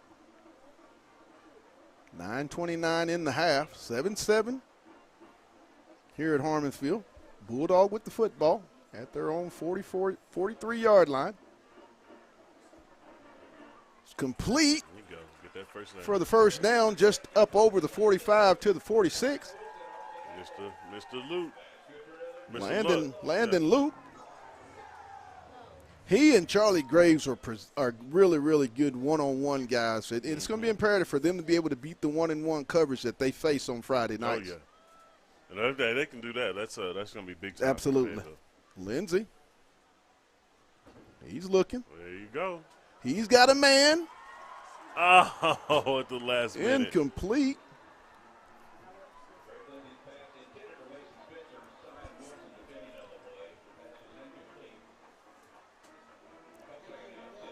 They're definitely getting the opportunities. Oh yeah, anything they want, they can get it. But I look for Omar Murray to get this football. He's in at the H-back. I'll look for Omar to get this football. Lindsey in the shotgun.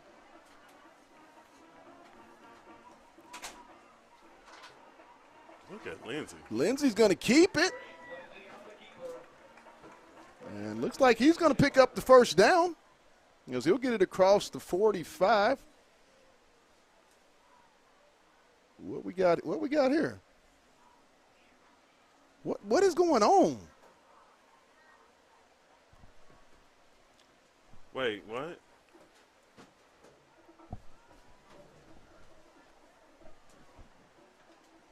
Where did the ball go? What is going on? Was there a flag? My goodness. It's complete. Delamar on the reception. I guess he maybe stepped out of bounds. Maybe. It's going to be a Bulldog first. That's the only thing I can think of. That's just crazy. Ball at the Har-ber 34-yard line for the Bulldogs, 1st and 10. The give is to Setzer up the middle, and he's going to put his head down and pick up maybe 2 on the play.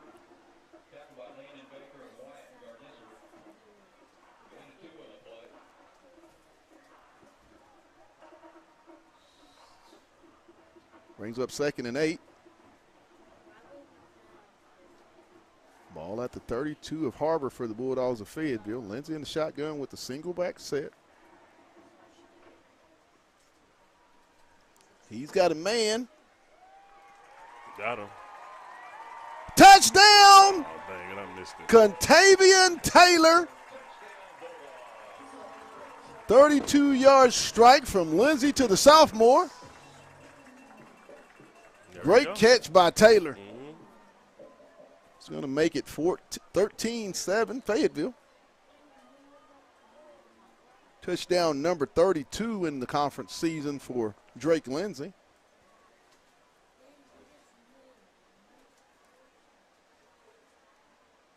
Trying to get him out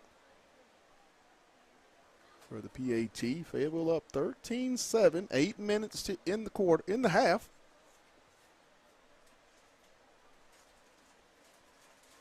The extra point is up, and it's good.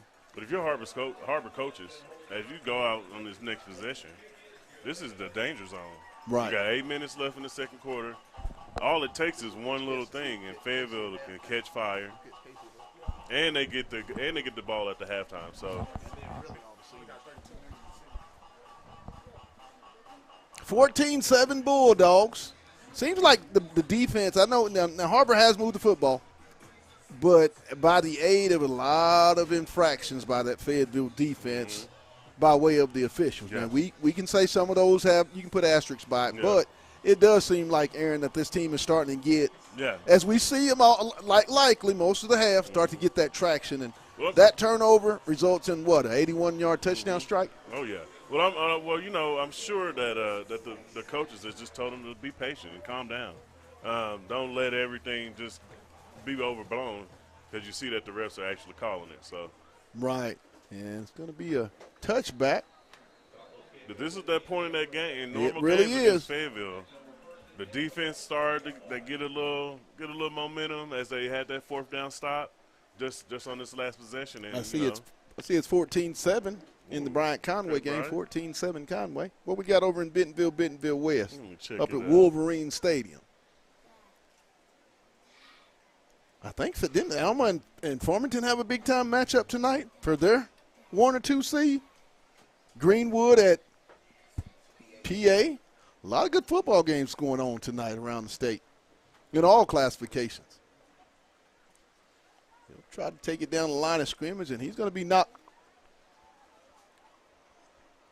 And he's going to pick up Kramer. Oh, Pat, it is 35-6 Woo with wee. 4 minutes left in the second quarter. Bentonville is driving Bentonville West right now. Yeah, Bentonville set up. They definitely got that second seed. That game that second seed is a lot. Yeah, it definitely is a lot. No disrespect either, but it's a lot. No, at all. Still the cream of the crop, Fayetteville and Bentonville. They give up the middle, and he's not going to pick up any yardage.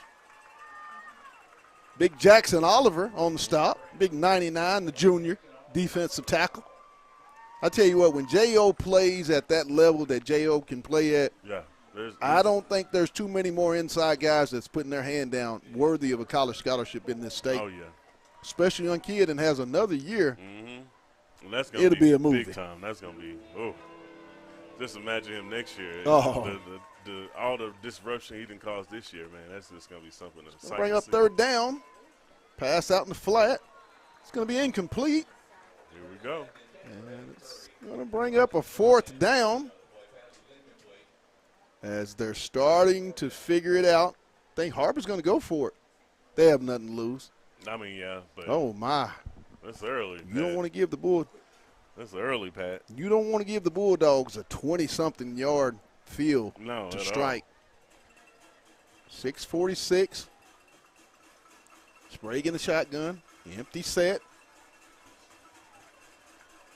And he's going to quick kick it. He's going to take a Har-ber roll all the way down inside the 30, down to around the 28-yard line where it'll be down. Fayetteville will take over.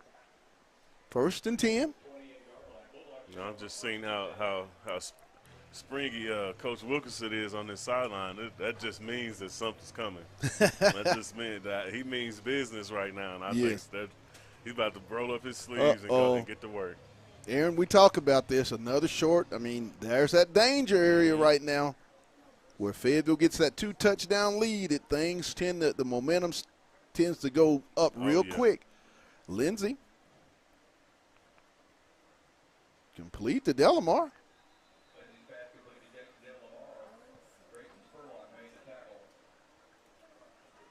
I like how Fayetteville just dinks and dunks down the field, and then when it's there, they hit you over the top. Wilkinson's having fun. Got a matchup at the top. And it's complete. Makes a man miss. And Setzer in the flat. He's going to get it up over the 35 down to the 36. Going to bring up a third and a long 2. Got an injury. Is that a Har-ber guy down? Yeah, it looks like Sion Wilson, number 12.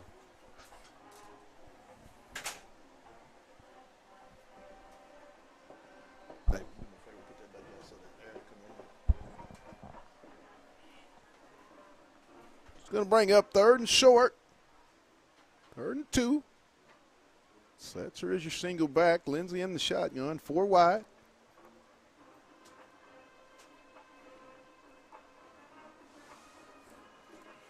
Lindsey. It's complete. First down. For the first down. Mason Spencer.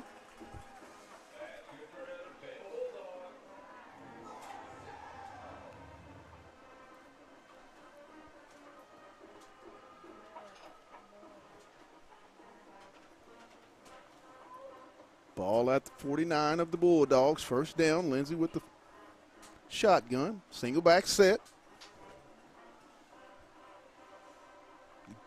Give.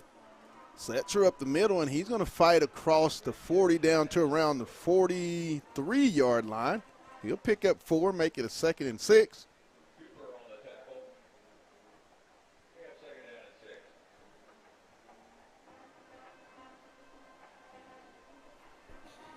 Lindsey, single back set, 4 wide.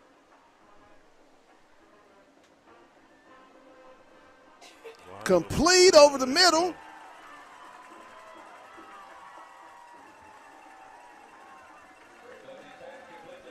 Great. Landon Lou. Oh,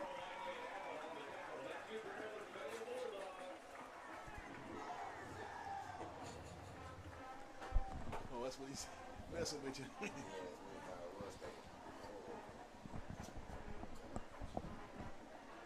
First down. Setzer. We'll have maybe 1 on the play. Hadn't seen Little Johnson here over the last week and a half or so. But sure, it being senior night, you know, you want to get those guys that have put in those 2-3 years, you know, try to get them in first. Right. Stop for no gain on the play. Got him. Lindsey deep. Delamar, touchdown. Jason Delamar. 33-yard strike. It's going to make it 20-7. Lindsey, number 33 in the conference season. Hit him with a double move there, Jason Delamar. Man. Pitch and catch. And by the time Lindsey threw the ball, the corner couldn't get his head around fast enough. Jason Delamar inching ever so closely to that 1,000-yard receiving mark. He may have it. Yeah. May have it. You know, I'm sure they talked about it before the game. Yes. And the extra point is good. 4 minutes, 30 seconds in the half. Fayetteville up 21-7, 21 straight. Last 3 times resulted in long drives for the Bulldogs. But it's one of those that just taking what the defense give you. Haven't forced anything. No. Lindsey's he's RPO'd and used his legs when had be. They're taking a little dink and dunk, and when the shot over the top has happened, they've been very, very advantageous as they were on that touchdown. Yeah, and that's all you can ask for offensively, especially when you start off the game super, not as ready as you normally would. Right. Be. So,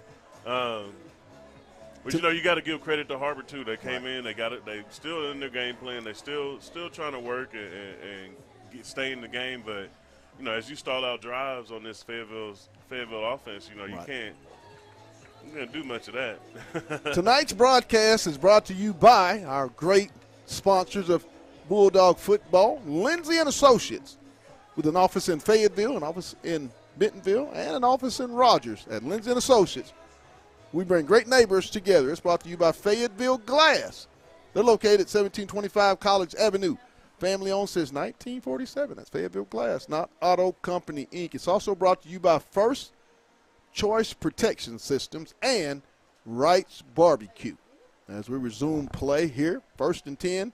Har-ber at their own 20, trailing 21-7. Little over 4 minutes in the half. Here comes the pressure. Wow. And he's got a man wide open.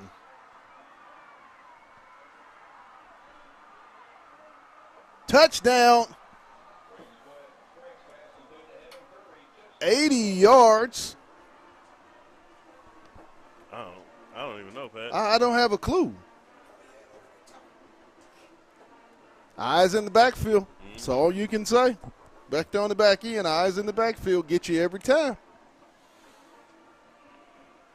That was a cheap one. That's uncharacteristic, Pat. There's a I lot mean, of seniors total on blown that coverage. backhand. Total There's blown a lot coverage. Of seniors that interchange on that backhand Total side, blown backhand coverage. Side, so. That doesn't normally happen, but that was a total blown coverage. He was wide open. But also, this is the good, game makes you it want. 21-14. If you're Har-ber, this is the game you want. You want it to be running up and down. You want a lot of confusion. You want quick scores so you can actually, you know, have the time to come back if you need to. And just one of those things, man, that in football, man. You know. Like, that was absolute blown coverage. Yeah. First play of the drive, 80-yard 80-yard drive.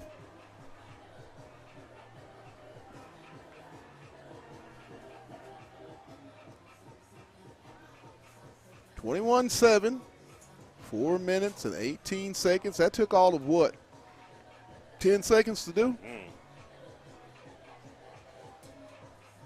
Pat, I mean, Pretty sure there's going to be some talk about that at halftime. Yeah, definitely. I mean, that's the most busted coverage I've seen from this defense the entire year. I mean, there was nobody around him. All he had to do was catch it and run.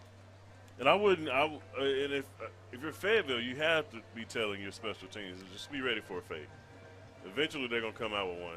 Yeah, they don't have anything Look at this. Offsides. They ruined it this chance, but I knew it's gonna come. It is. They have nothing to lose later this game. So I mean, they're the just have 6th to be on seed. top of it. You know, you're playing the best team in the conference, and on their home field senior night, you have nothing to lose. Yeah, I mean, you know, automatically know you're going to the playoffs. Yeah. You beat Heritage and Springdale. That first game, you know, you'll probably be going down to Cabot. Right. For Har-ber. So, no, any momentum for this team, anything to get them feeling good, feeling right as they go into the playoffs. You know, that's all you need is, you know, you need 4 quarters to just play perfect football as much as you can. And you can make it as far as you want.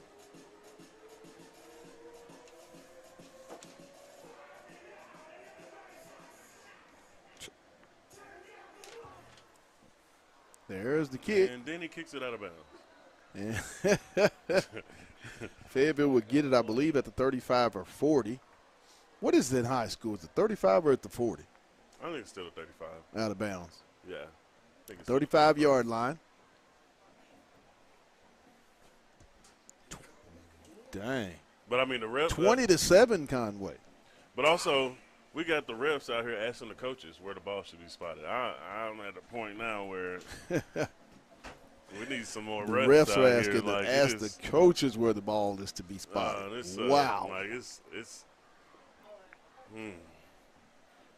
4:18 in the half. Bulldogs leading it 21-14. There's no reason for AC to even What? check the Bentonville West game. Oh, a penalty. They just dropping the flag. We getting ready to snap the ball and the flag just dropped. This is What? Oh, man. They put it on the 35 and then dropped the flag. Taylor on the end around. He's going to be knocked out of bounds up across the 40. He'll pick up about, we'll give him 7 on the play. He's going to bring up 2nd and 3. That's another so he'll get it up to the 42-yard line. Seen all year. They scored on it last week. Yeah. And then they ran a little of the Wildcat against Bentonville in that package. Sets are up the middle across the 45. He'll pick up the first down to the 49 where the ball will be spotted at Fayetteville. Wow. Ooh, 20-14. Brian ain't going down without a fight. Not going down. Wish Bentonville West could say the same. Lindsey. Oh, he wanted Spencer. Oh, He's got a man. Oh, what and a it's intercepted. I got to say, that's a heck of a play by number 11. And he got nothing but open field in front of him. He's still going. And he's going to be knocked out of bounds. Only the 2nd interception for Lindsey on the season. That was we're here for the home. That was an excellent play by Spurlock, that corner for Har-ber. Just to be able to reach over Spencer and snag the INT and actually get a decent return on it. And this is just what, if you're Har-ber, this is ideal. This is what you coming into this game. If you told those coaches over there on the Har-ber sideline, you'll be down by 7 with 3 minutes. Or tied at the half. Yeah. Like or if you score and go for a 2, you could be up at the half. Yeah, you got a turnover out of Lindsey, which is almost unheard of. Only the season. 2nd turnover interception for the season for Drake Lindsey. Oh, Har-ber almost gave it right back. Be incomplete. Almost interception. I believe that was almost Tidwell. Rhett Tidwell. Got his hands on it. 2nd and 10 at the Fayetteville 45 for the Wildcats of Har-ber. 3.5 to go in the half. Would be nice for the defense of Fayetteville to stand up. Get a nice little turnover right here. And complete. That little slant dump play has been really effective. They're going to have to bring that slot corner up. Yeah. At least to bump them off the line. Birmingham on the stop. Not what people expected if you're watching this score throughout the state. No, most definitely not, Pat. But also, we knew coming in that Har-ber had some dudes on the offensive end that could move around and do it. Whoa, he was wide open. Touchdown. Sereno. Going to be tied up going into the half, 20-21. 14 unanswered for the Wildcats of Har-ber. And I have not seen this Fayetteville defense out since the Rogers game. I have not seen them be this out of sync, and they are very out of sync right now. I mean, Har-ber's wide open in the back end. Yeah, the middle has been open. The middle, the post corners, the quarterback's been able to throw it in there and make it work. And like we said, tied up 21 all. Har-ber has these athletes. Har-ber has scored 14 points in just a little over 2.5 minutes. This is shocker right here. 21-21. With it being senior night and Fayetteville is just not focused right now. No. And it does not seem that this is the Fayetteville team we've seen all season on either side of the football. Not very locked in, it looks like. Something's up with this secondary. Something's going on with the secondary. Yeah, this has been a very bad half. They're not seeing something or the formation. They've not been out of sync, out of connection all year long. I mean, these are wide open receivers. 21-21. But, I mean, if you Har-ber, the way Fayetteville's offense, I would go right back to an offside kick right here. Go right back to it. Because like you said, we have nothing to lose. We in Fayetteville. We ain't got nothing to lose. It's senior night. We got 21 points. Like this is probably even coming to a shock to them. So there's the onside kick. Oh, it's going to be out of bounds. They're going to say, I believe, offside. He might have been out. They might have crossed the line before the kick,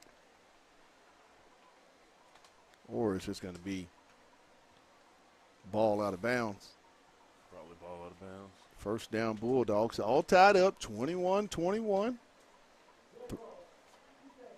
3:03 in the half. Har-ber on a 14-0 run after being down 21-7 due to the Drake Lindsey turnover. Only the second interception of the year. Exactly.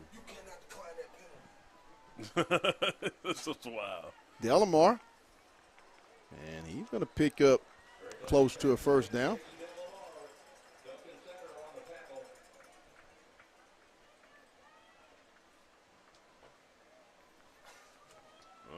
That don't look good.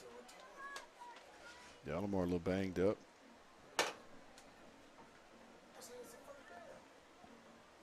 Got a first down, Bulldogs at the 40. They ain't even got the – what is going on here, man? They don't even have anything. Lindsey on the fumble drop, ball knocked out of his hands. I mean, it's just – Now, see, this is the thing. The ref, you're not supposed to even start the play until the chains have moved and set. This loss of 2-3 on the play. Second and 13, Fayetteville. Yeah, we're gonna have to show this. We're gonna have to show this first half to somebody because we can't have these guys back here in the playoffs, man. This is Delamar, and he's gonna still keep running, and he's gonna get down to the 16-yard line. I believe that should put him close to that 1,000-yard mark. If he ain't got it yet, the very next catch, he should be going right on over that. Absolutely. Ball at the Har-ber 16. Setzer. He'll get it down to around the 14. Pick up of 3. 2. Oh, my goodness. What? Man, this is 140 and counting. Got him right there across the middle. Touchdown, Fayetteville. Mr. Landon. Landon Luke for the 16-yard touchdown strike to make it 28-21 Fayetteville. A little over 2 minutes on the scoring drive. Just under a 60-yard It's a little 60-yard drive. Took all of, a minute? A little over 2 minutes. Keekle set for the extra point. The kick is up. And the kick is good. But now the message you preaching out, I think if you're Fayetteville, Pat, is secondary got to step up. Yeah, and you got to execute, man. You got to step up. I mean, these guys are running wide open. And yeah, Har-ber can score, yada, yada. We've said that over and over again, but this shouldn't be 28-21. No. But, hey, all credit to the Har-ber Wildcats. They showed up today on senior night, even when everybody didn't give them a chance. Right. And they're actually, showing that they have some skill. They have some players that's going to come out here and compete. And that's all you can ask for if you're the opposing team coming to, the number one team in the conference. So 1 minute, 33 seconds in the half. Fayetteville with the lead. 28-21. Keekle set to kick out for the Bulldogs. High kick. And it's going to be a touchback as he fielded just inside the goal line. First and 10. They're on 20. Will the Wildcats set up? Minute and 38 seconds. The Fayetteville defense has to find a way. You got to get a stop. If you can't get pressure on him, and that's the one thing, they hadn't got a lot of pressure on this young man tonight. And when they have, and I believe that drive with the personal fouls, it kind of got them a little tense, on the defensive end, because you should have been able to hit them, and it should be a legal hit, but you didn't got 3 different personal foul penalties off of roughing the passer. So Sprague, it's complete. My goodness. This quarterback's not bad. Quarterback's not bad. They're taking the inside receiver that's got the cushion, and they're running a little 5-yard end cut. Mm-hmm. Going to have to make an adjustment on that one at halftime. Oh, my. They're seeing the matchup. There it is again. Oh, you don't make that hit.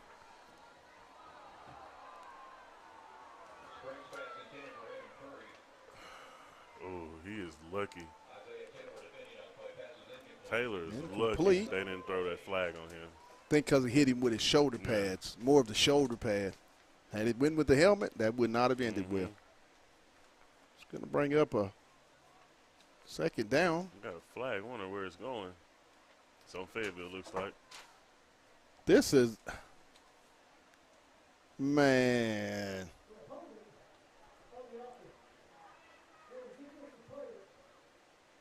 Man, come on.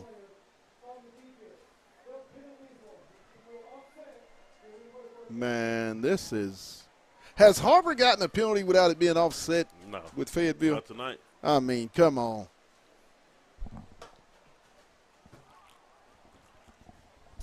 Unbelievable. Unbelievable. It's going to bring up first down at the 34-yard line for the Wildcats.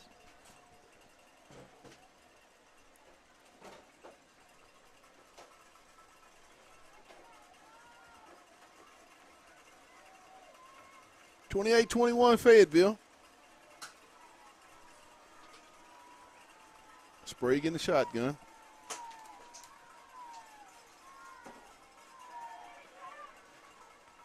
Oh my!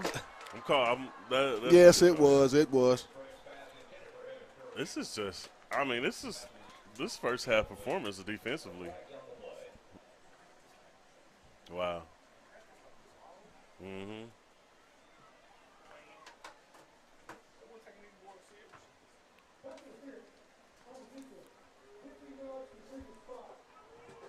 A lot of uncharacteristic things going on defensively. Yards. That is the 6th personal foul. 15-yard would have been 15 yards. I mean, we can talk about the refs all we want, but it's just a lot of lack of focus right now for this football team. For this Fayetteville defense tonight. Sprague is going to sprint out. He's going to pitch it. He's going to cut back. Oh my goodness! What should have been a loss of yards turns out to be a 2-3 yard pickup. Tidwell on the stop. Under a minute to go. Fayetteville will get the ball to start the half.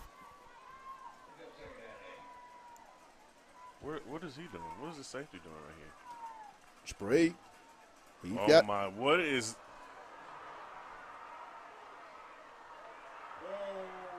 Touchdown, Har-ber. Is that Trey? It's coming back. That looks like we got a flag down.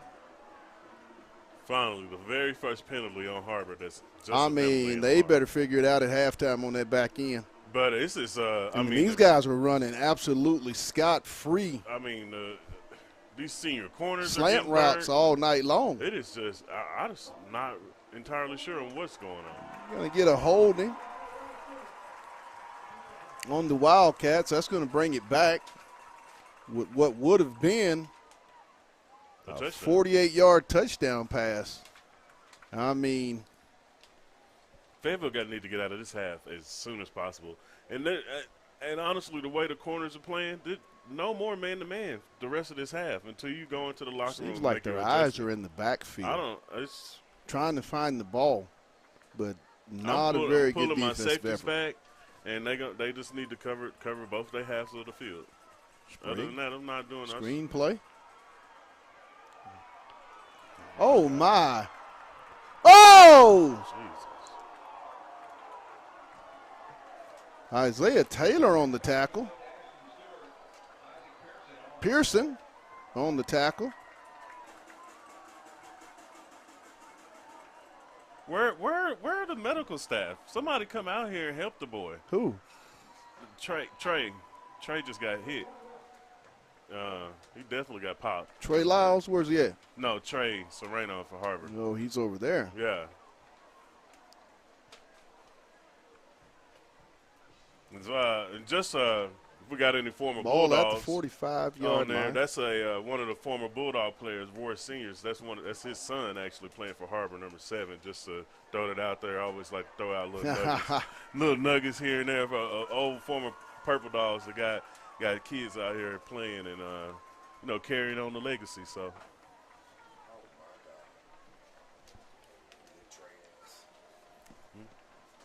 Mm-hmm. It's right. That's right. The helmet on the knee, shoulder pad on the knee, man. That's something you need to. He popped it. Definitely got to look. He at got that. him. He can't run if your knees don't bend, because that was a great tackle. That's how you coach it. But also, it would have never gotten Nothing to that egregious point about it. if you make that first tackle. 3rd down and 5.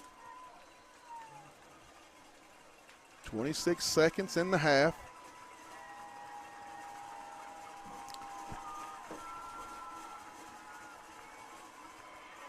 And they're going to drop him. Finally. Landon Jones with the sack.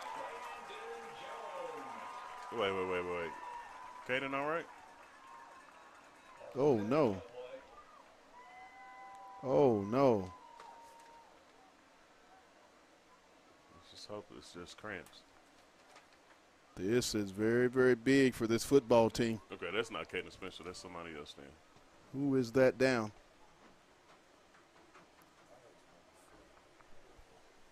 Number 4? We'll find out who the injured Bulldog is down on the playing surface.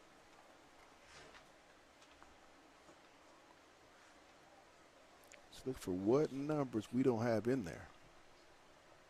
You see Robley out there? 11? Right there in the middle. That is Lyles. Trey Lyles. Trey Lyles was the injured Bulldog. Good that he's walking off of his own power.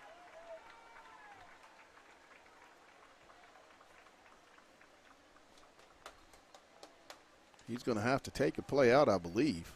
Oh, it's 4th down? Yeah, he's walking of his own power.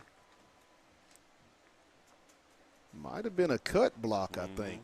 It's going to bring up 4th down. And if you Har-ber, do you 12. Go for it? I'll take a knee and get on out of here. Yeah, but Fayetteville still got a timeout. If you don't get it, you're giving Fayetteville a 48-yard field with 1 timeout and Drake Lindsay as your quarterback. Yeah. 4th down, 12. They're throwing a new wrinkle out there. That's not the quarterback. Oh. Double pass. There you go. Intercepted. There you go, Eli Rose. There you go, Eli Rosie. Rose with the pick. There you go, He's Rosie. going to get it up. Get you one, Get Rosie. it back to the 41 for the Bulldogs. Will take it over. Yeah, you take a knee and take him to the halftime. I would. I'm going to try to go up top. Spencer post route all But day that's long. what Har-ber's going to play for, the deep pass. Keep everything in front.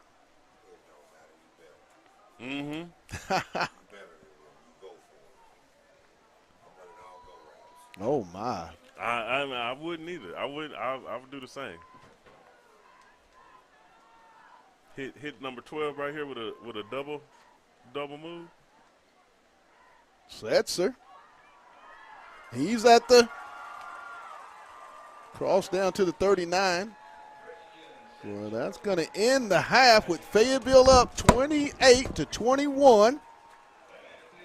We'll go get some refreshments, and then we'll be back with the second half. Live here from Harmon Field, you're watching Bulldog Football on the Hill Media TV.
And welcome back here to Harmon Field on the campus of Fayetteville High School in Fayetteville, Arkansas for the Conference 7A West season finale regular season contest where it's Fayetteville Bulldogs and the Har-ber Wildcats. Fayetteville leading it 28-21.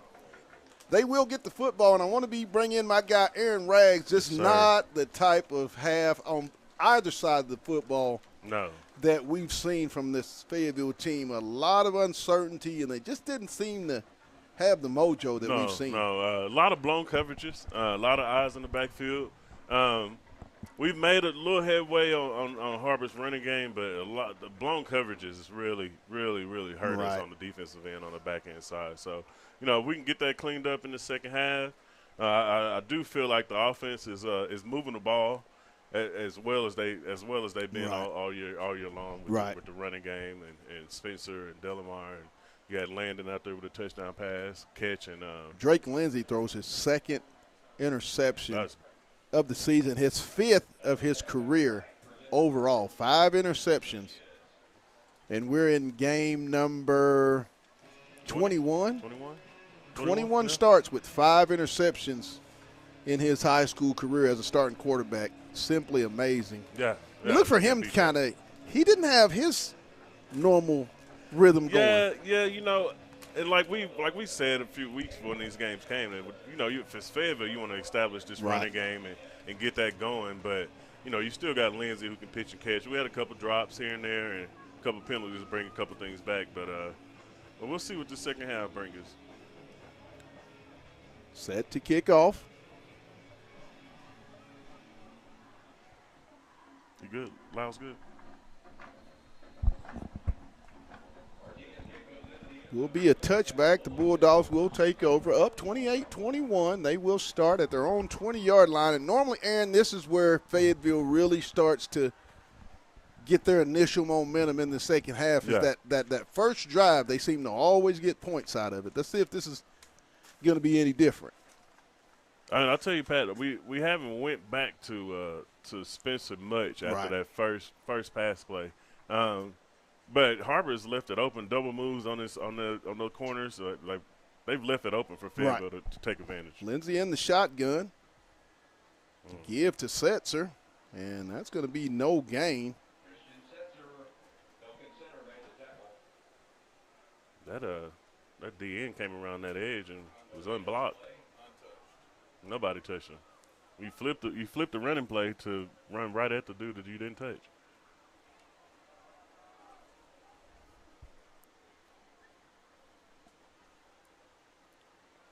Lindsey. It's complete. Graves on the reception for the first down. Pat, it's not a lot of quarterbacks in Man, high school did you see that that can throw? They can throw that pass right there. Not a My lot of guys goodness. that can do that. Into Har-ber territory at the 48-yard line. Start of the opening third quarter. First drive of the half. Lindsey. Give to Setzer. He'll cut to the right side, get across the 45. Still breaks a man. He's at the 20, 10, 5.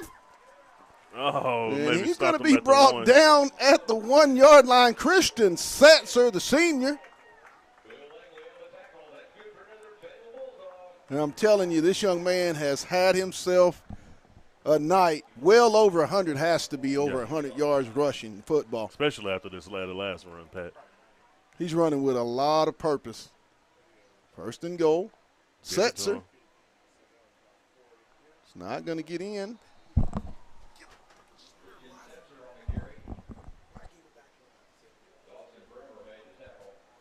Wouldn't you like to see Lindsey under center on something like this? Yeah, but that's not their game. You know what I mean? And that's never been Lindsey's game. Granted, as you move on and second and progress, goal, you're gonna have to figure that out.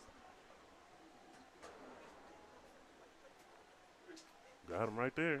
Touchdown. Touchdown, Fayetteville. Spencer. Mason Spencer on the 3-yard touchdown toss. A nice route ran by Spencer. He had that corner on skates over there. The corner had no idea where he was going. Fayetteville opens up with an 80-yard drive. believe that was 4 plays, or Yeah. no more than 5. It's set up by Setzer, a big long run on that. Yes. So, you know, I mean, this is exactly what Fayetteville's done all year long. Come out in the second half, score on their first possession, and hopefully this can kind of breathe a little life into the defense as they come out of Is this for their first Lindsey's possession. 4th touchdown or 3rd? It's 3rd. He's got 33 on the year. Who scored the other 2? We'll have a rushing touchdown. We got 1 rushing touchdown, I think. Yeah. So that may be 4. That's his 4th. Yeah. He's got Luke, Graves, Taylor, and Dalamar. Yep. Yeah. So he got 34 on the year, 44 for the season. 35-21 now, and let's see what type of defensive adjustments that the Bulldogs made at the half. I know the conversation didn't go too well in that locker room at the half. Oh, no. I mean, if you watch this game, and you play sports, you knew that halftime speech wasn't going to be a good one. So, Kiko set to kick. 35-21, Fayetteville. Senior night here on the campus of Fayetteville High School. And yes, that's going to be a touchback. We'll start at the 20. Tonight's ball game is brought to you by First Choice Protection Systems. And get this, if you are a veteran, they do honor the veteran discount. So be sure and check out the fine people at First Choice Protection Systems. It's also brought to you by Fayetteville Glass, and third down will be brought to you by Fayetteville Glass. Tonight's game is brought to you by Lindsay & Associates and Wright's Barbecue. Sprague, he'll give it up the middle, and he'll get about maybe 3. Kramer with the carry. Miller on the stop for Fayetteville. Can this secondary redeem themselves, because it was a rough half for the back end in purple and white? Yeah. Aside from the interception. Yeah. Sprague. He'll give it to Kramer. He'll get across the 25 up to about the 27, going to bring up 3rd and 3. They're getting a lot of favorable spots. That's been all game, Pat. All game long. That's been these ref deals try to keep Har-ber in the game as long as they can. That's what I see.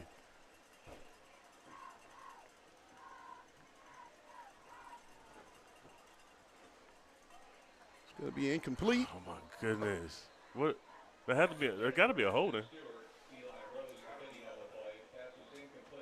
It's going to be a hold. The flag is down.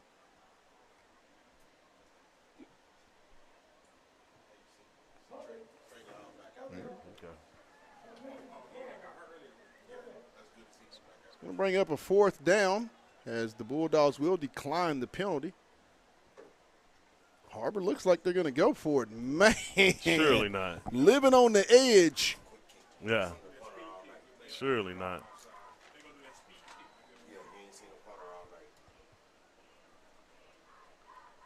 It's time for Fayetteville to give some space here in this quarter. Mm-hmm. So you want to get your starters out. Oh yeah, as soon as possible. The goal is not to see them in the 4th quarter. Sprague. Oh, that is nice kick. That was impressive. That was an impressive play. I mean. Yeah, I like that. As the Bulldogs will take over at their own 32-yard line, 1st and 10, up 35-21. That was different, Pat. All of that. That was weird. That was different. I was looking for a double pass. 9:27 in the quarter. Lindsey will bring the offense out, 1st and 10, at his own 32-yard line.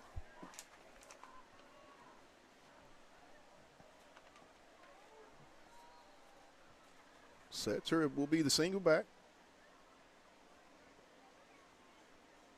Setzer up the middle. He's hitting the hole, and he's going to get all the way down to the 40.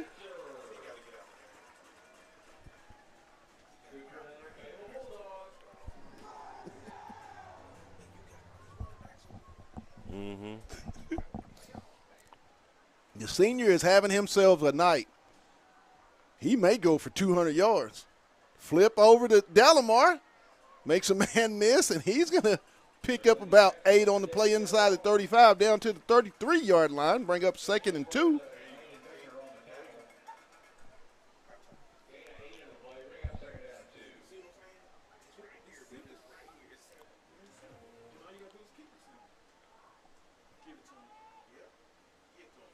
Straight ahead goes Johnson. Bounces off a would-be tackler. And he'll pick up a first down. A little extra going on down here. The one ref that ain't thrown a flag all night long. Ain't threw one all night. Just let him play. First down Bulldogs at the Har-ber 29-yard line. Lindsey with the single back, Johnson. Drake's looking. He's going to keep and scramble out. And he's going to pick up yards and get out of bounds over the, I think they're going to mark him right at the 20 where he may have enough or just be a half-inch short. It's going to bring up a 2nd and inches. That just makes him just so, it makes that offense like, even that's tougher just, to man, defend. you can't beat that. You can't beat that. To get 9 yards off of that from Lindsey, who's not a runner traditionally. Johnson, he's going to follow his blocks off the right side, makes a man go. miss, breaks a tackle, and Caleb will get down around the 5-yard line to the – they're going to mark him at the 5 for another first down. It was great patience shown by him in that backfield, waiting on his blockers to actually lead him to where he needed to go. It's going to bring up 1st and goal Bulldogs at the 6. Johnson, he'll cut back off the right side, get it inside the 5. They're going to mark it at around the 3-yard line. 2nd and goal.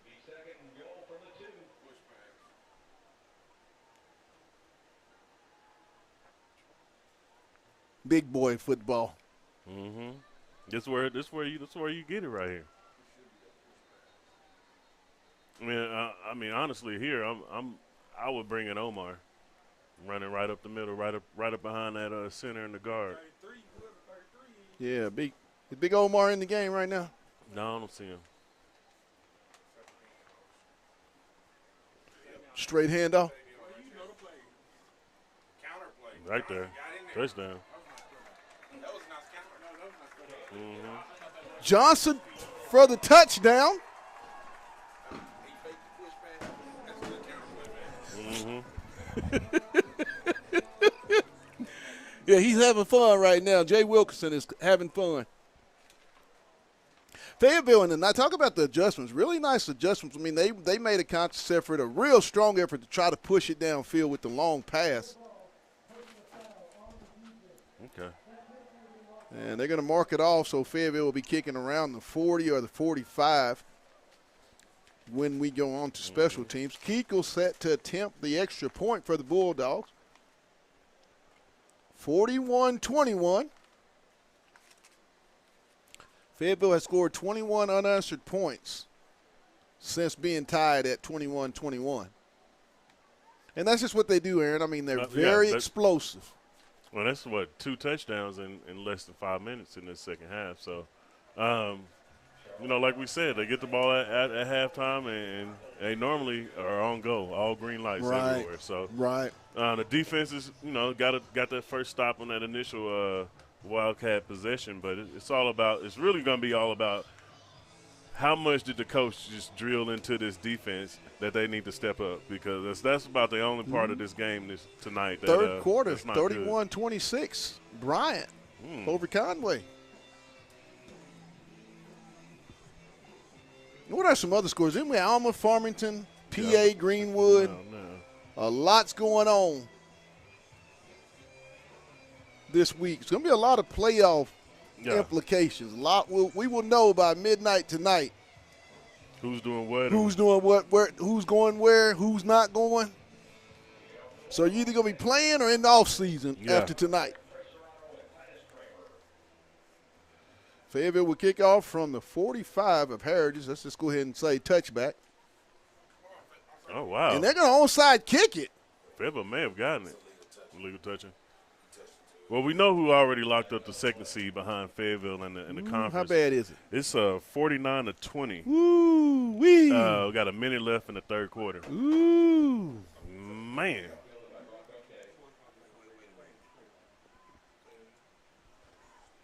They getting after it. Down there in Conway, they getting after it.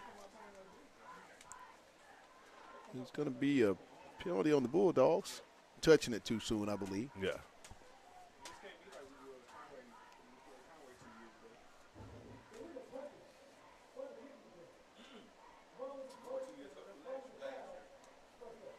First down at the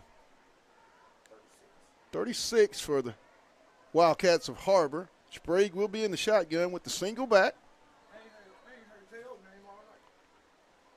The give. And he just plows straight ahead. Does Kramer. He'll get about 6 on the play up to the. They're going to give him 7. Tidwell on the stop.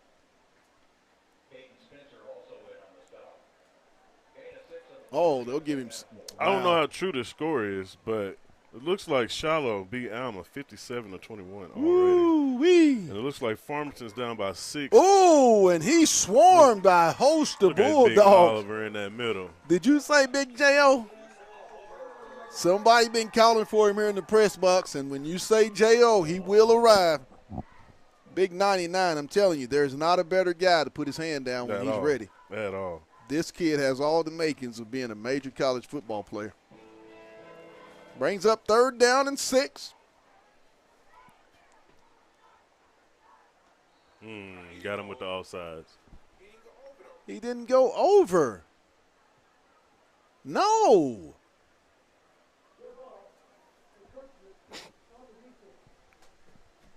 Then just to talk about that other big one that's in Northwest Arkansas, you got Farmington at Perry Grove. Perry Grove's up by 3, 30-27 with 2 minutes left in the third quarter. His head never got in the neutral zone. I don't understand what that call was. Man, there's been some egregious calls here tonight that leave you scratching your head, Aaron. Sprague. Oh, got him. There we go. And he's going to be brought down. That's what I'm talking about. Nice sack right there. Slankard with the sack. Really? Bryant just scored again, 38-26 over Conway right now, guys. Anybody listening to that? Oh, man, that's big time right there. Is that the fourth quarter? Still the third. Sprague. Pressure coming. Right there. There we go. They're going to sniff it out.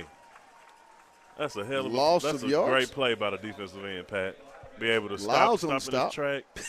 Man, you can't beat that. Playing I D don't know what was said in that locker room by Coach Davis and Britt, but they got the message. Different looking football team this quarter. Sure. There's some different number combinations out there. On the corner end, number 20 we got out there. We got a couple different new faces kind of out there that's playing a little bit more than normal. Xavier Burns. Yeah. In the ball game. Sprague. It's all right. It's still only 4th down. Brings up a 4th down. Aiden Wood, son of Chris Wood, former Har-ber football coach. Aiden plays on the basketball team as well. Really? He can shoot it.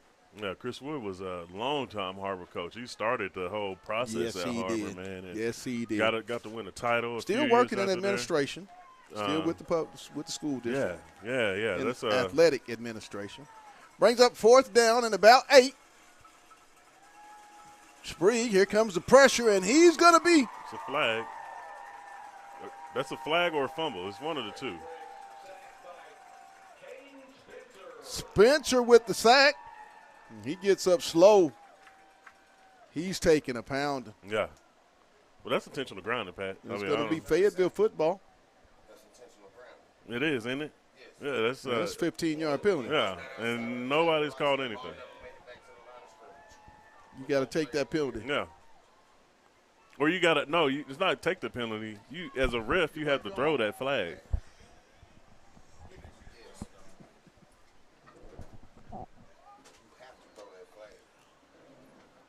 It's going to bring up a first down. Yep.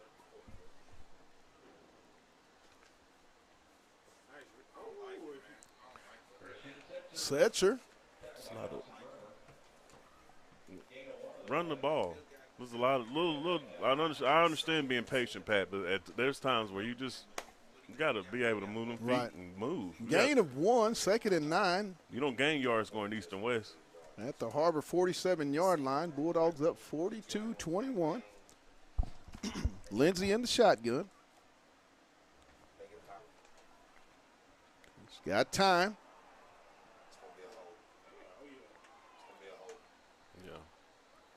Back. Tell you, Pat, one thing I haven't seen tonight is I haven't seen too many screens. No.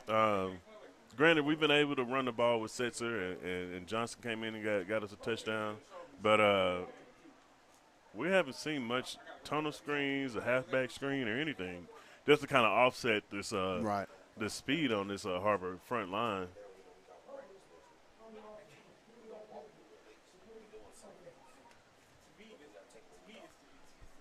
Second down. Ball way back at the 43 of Fayetteville.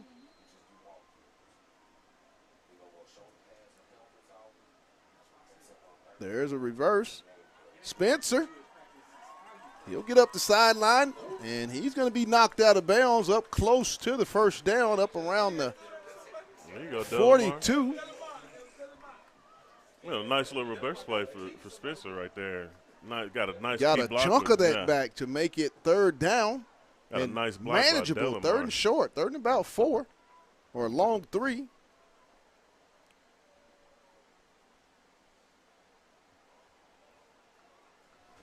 Lindsey's going deep. Yep. Touchdown, Delamar. I'm sorry. I know Lindsey. Jason Delamar. Pat, we talk a lot about Drake Lindsey, but this kid, Jason Delamar, he has gone over 1,000 yards on the season in receiving. Jason Delamar. Third year in a row that Fayetteville has had a 1,000-yard wide receiver. Got to have double digits on touchdown passes. Oh my, this absolutely, year. absolutely. I think he's up around maybe 14. And he still got a year left. 48-21. The kick is good. Going to make it 49-21. Pat, we might get one. We might get one. We might get a running clock. We might get one. 28 unanswered points. It was very bleak, I'll tell you, at halftime. And think of the times. How many times have Fayetteville gone on these runs where they've scored 28 in a row? I think you did it Northside, 56 straight. See, this is Bentonville West was another one. This game, I would compare it to the Bentonville West game. Yeah. Just kind of how we started out. Granted, after we got on Bentonville West, they didn't really have much to say, just like they do tonight with Bentonville kicking their tail tonight. So 11:02 in the Conway-Bryant game, fourth quarter, and Bryant up 38-26. So if things stay the same, Conway does have the football on the Bryant 3-yard line. What a ball game. So Bentonville West will get number 2, or get the third seed. Bentonville will finish second in the West. So the West is pretty much in line. Yeah. Fayetteville 1, Bentonville 2, West 3, Rogers 4, Southside 5, and this Har-ber Wildcat team number 6. Did I tell you about this Prairie View Farmington? I think it was a 3-point game going into the fourth quarter. Ooh.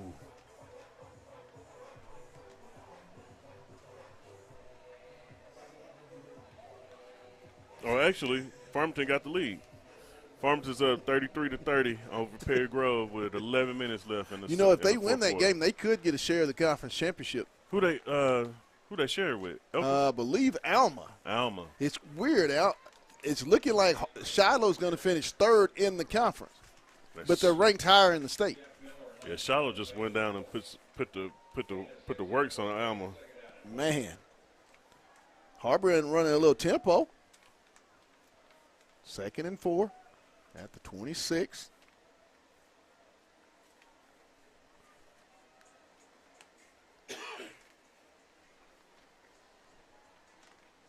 The pitch. Whew. I mean, they come downhill. They're gonna have to get him out. They're gonna have to get Jo. They're gonna have to get Jo on the sideline.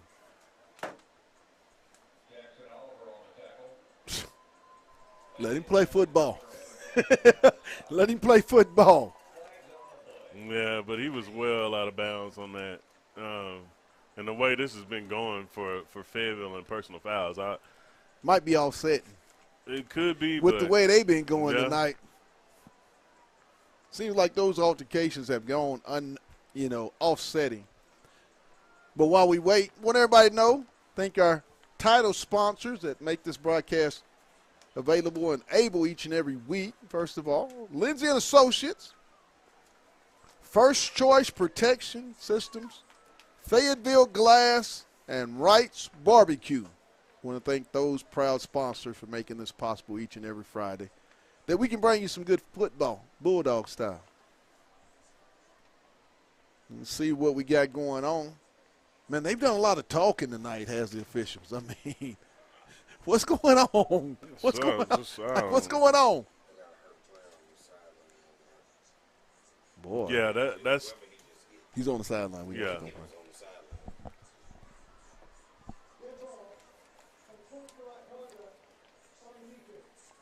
15 yards, ain't it?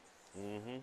So, well, okay. But knowing them, it may be 30, the way they've been going all game. 49-21 Fayetteville, 28 straight points since we were tied at 21. I don't know what's going on down here. It's for that player over there, I believe.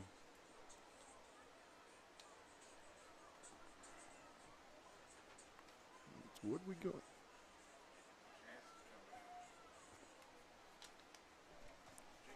Gee, go see what's going on down there. Gee, there's some serious stuff going on. And I think.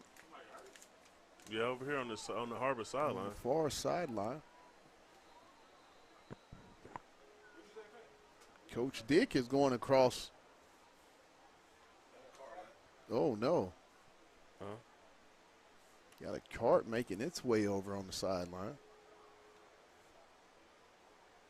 Let's see if I can get on this camera and see what's up.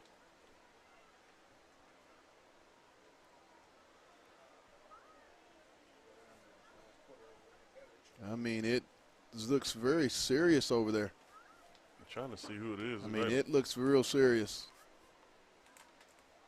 This point's bringing some more people over. I'm trying to get a good picture on who it is.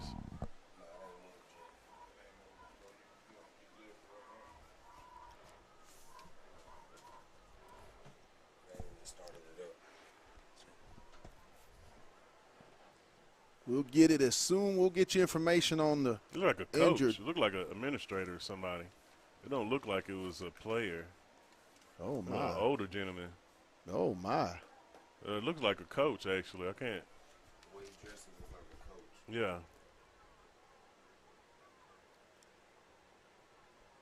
Yeah, he got up slowly. They're getting him and helping him to the cart. Tell you can't take those hits like you used to no more.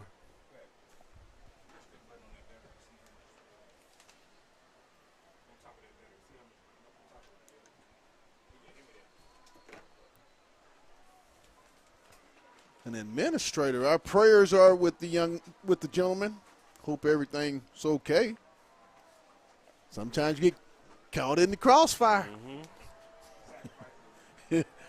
Sacrifice of being on the sideline, baby. This is a contact sport. Sometimes you just get caught, unfortunately. But we are praying for the gentleman.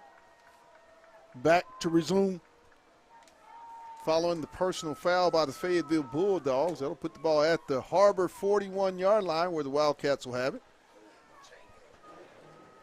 Oh, chain gang. Okay. Yeah. So that's what happened.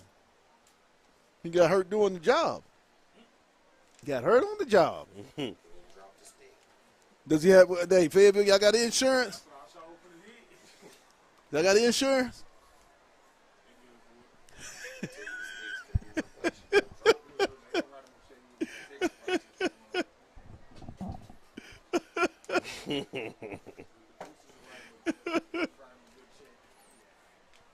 Man, if y'all could hear half the stuff we talk about in here that you don't get to hear regurgitated out on the air, boy, if these walls could talk, I'm telling you. I'm telling you. Fayetteville's going to go 10-0. We can assume that, Aaron. Yeah. And I'm talking to you, being a former Bulldog, when you watch a team, because we were not bored the last time this team went 10-0, what goes through your mind to watch your program and your alma mater be able to achieve something like this in your time on earth? Because like I said, we were not alive the last time they did this in the regular season. Yeah, I mean, it's great to see. But one thing, for all my former Bulldogs, just bring yourself out here. Don't worry about if you feel like you included or anything like that. Just come out here, and I promise you the atmosphere is going to be great. You're going to see plenty of people that was either your former coach or somebody that you knew. But this is just me kind of reaching out to all those former Bulldogs, because I don't see a whole lot of them come out here anymore, especially after this last decade. This last decade of players has been really, really good, from the Allen brothers to Bannister and Achilles on the defensive line. You had a bunch of other different players that contributed, and man, you can't beat that, man. I've had people reach out to me just wanting to see this team go 10-0. So next year, guys, if y'all, or even the rest of this year for playoffs, if y'all former Bulldogs, man, just come out and just support. That's out all here, about, man. It's all it's about. Just support these kids, man, because they're working hard out here on this field. Rip your city. There's some laundry. The defense, though, in the second half has really stepped it up and got back to what we're normally seeing, that stingy between the tackles and really, really taking care of the back end. Yeah, the only thing they're missing is that would have to be the worst half of defense we've seen this year. I mean, I'm pretty sure if you ask Coach Britt or Rogers Coach presented Davis, presented a lot of problems for us when they came to town, but also, I mean, that was expected in that game. Now we're talking about Rogers. Let's talk a little playoff. Who is the sleeper team? Who could be your sleeper team throughout this playoff if you had one to pick? Because you just picked mine. From the 7A West? Just in the whole 7A tournament, you just picked mine would be the Rogers Mountains. And I think Rogers is going to be one of those teams you have to watch out for. Rogers is going to be a hell of a 4 seed. Yes. For dangerous 4 seed. For that 7A Central top seed to play. With that top seed coming off a bye and Rogers actually having that momentum going week to week and keep playing, they're going to be a team to be reckoned with. If they have to go to Bryan or Conway, either way, they're going to be a team that's going to give you all of it. But it's incomplete. That's been a long third quarter. I'm going to have to go with Benville. They're not necessarily a sleeper, but this Carter 9 and the C.J. Brown connection that they have, they got a couple running backs that can run the ball. And that's just one of those teams that I still keep my eye on, and they play Conway tough in the beginning of the year. So Rain's third and long, pressure coming, and there's another hole, and he's going to be knocked out of bounds. I assume they're going to decline the penalty. It's going to bring up 4th and long. And if you're Har-ber, you punt the football. Yeah. But I mean, no offense to any of the other teams in the 7A division, Central and West, but there are only 4 teams that can win the title. And that's Bryan, Conway, Benville, and Fayetteville. That's just being able to see everything this entire year, so.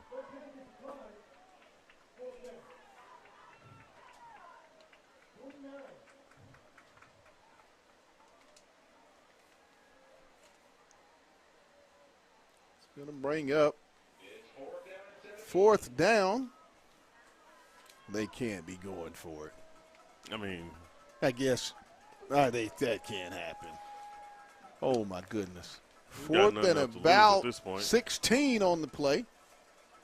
That same play, and he got it tipped. He got it tipped. Good call, ref. He got what it a tipped. call, ref. He got it tipped. Good No call. call, ref. Yeah, he's a runner. Okay. Yeah. Uh-huh. Look at you, ref. Look at y'all, ref. Now they were looking for something. Hey, one more touchdown, and we got that running clock, Pat. Yes, it is. Knowing how this Coach Wilkinson is, he might go for it right Hey, here. like I said, I don't know what was said at halftime. Something was said. Well, I do know, but I can't share it on there. Can't share that. Some things are left unsaid. I'll tell you, Pat, even though we had the passes, the lady was he's got a man he deep. was wide open. Look at this man. Look Drake at him. Lindsey's going to take it all the way down at the 1 yard line. Oh, my goodness. Lindsey with the keeper. Oh, my goodness, man.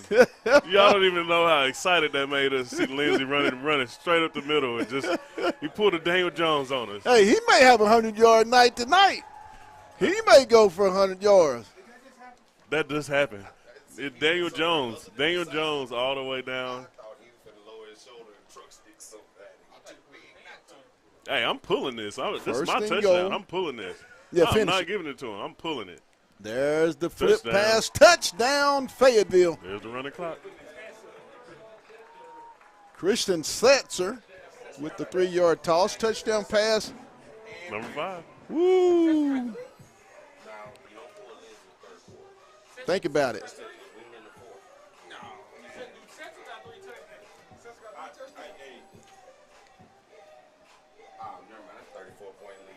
Oh, it's running clock. It's time for him to sit down. There's a stat, Aaron, that a lot of people think about this. Drake Lindsey has thrown at least 5 touchdown passes in 6 of the 7 conference games this season. That's crazy. Makes it 55-21. 35 unanswered points. At your play?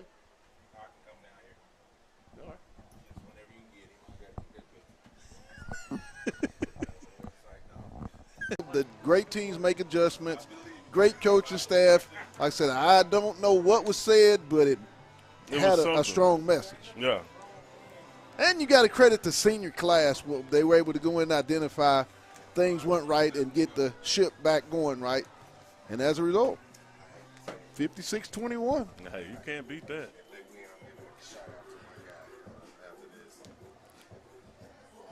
Mm-hmm.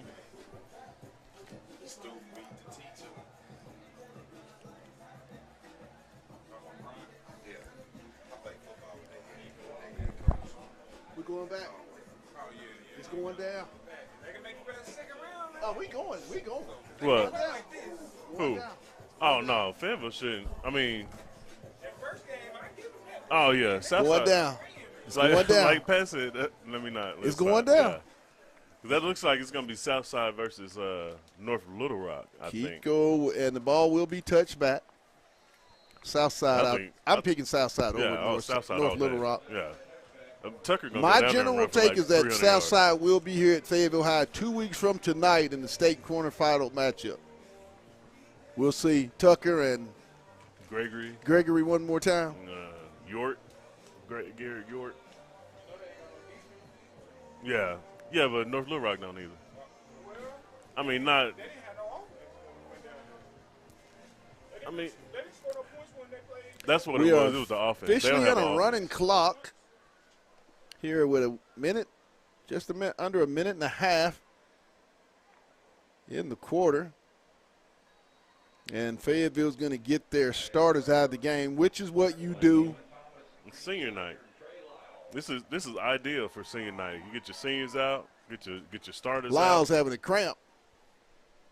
Yeah, he need to go on, come over here and have a seat. Yeah, old cramping. Mm-hmm. They got him out of the game.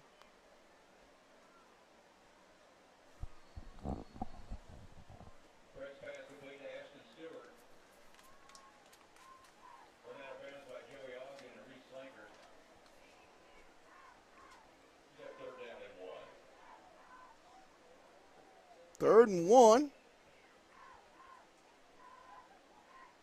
Give up the middle, and he's going to pick up maybe 3 on the play, but he'll get the first down. And oh, Pat, we didn't even talk about this one 28 game. seconds and counting.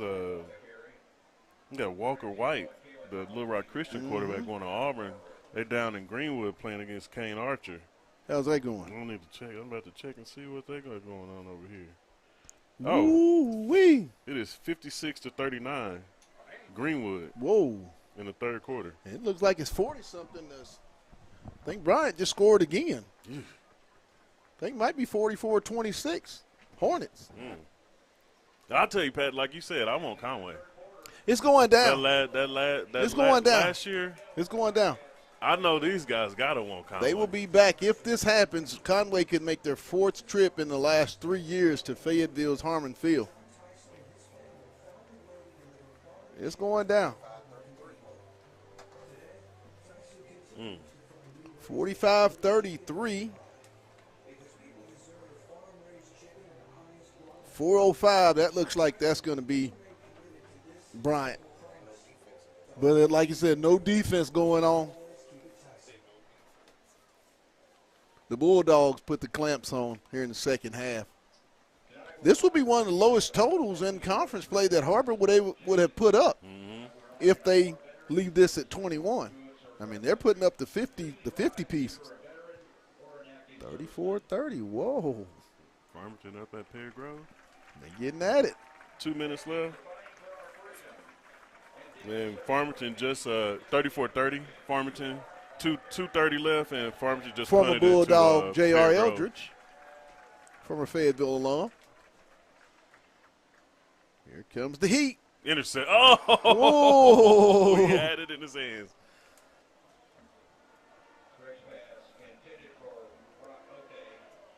It hit him in the wrong spot, Aaron. Right in the hand. Right in the hand. You know that's why he's not playing tight end. He's playing linebacker. Right in the hands.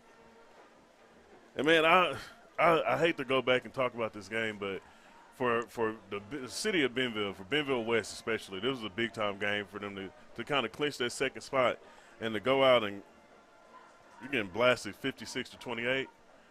That was another one. That was the same guy. Almost intercepted. I think that's Eli Rose, isn't it? Or is that Jeff Miller? No, Jeff Miller.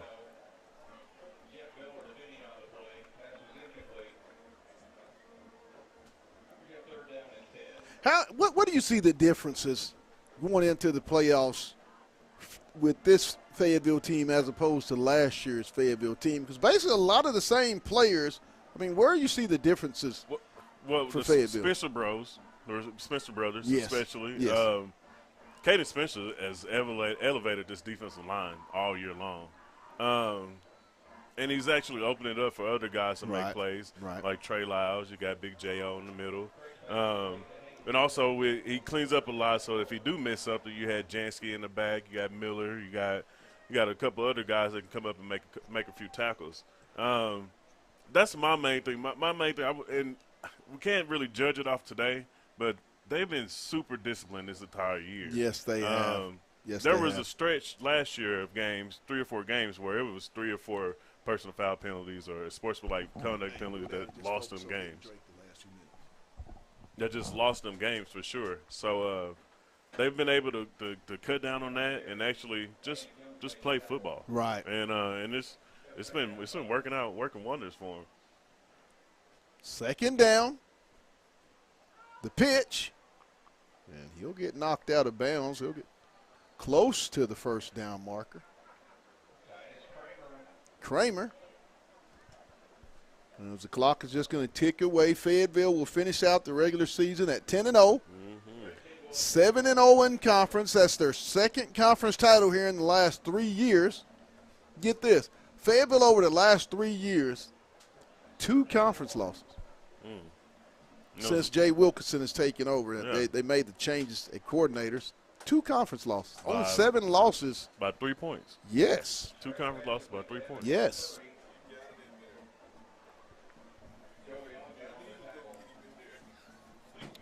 Yeah, buddy. Hey, Jay Wilkinson's having fun. Oh, yeah. Oh, yeah. This is great to see, though, Pat, man. Just to be What would you rate him as coordinators here at Fayetteville? What would you rate him as all-time, as top coordinators?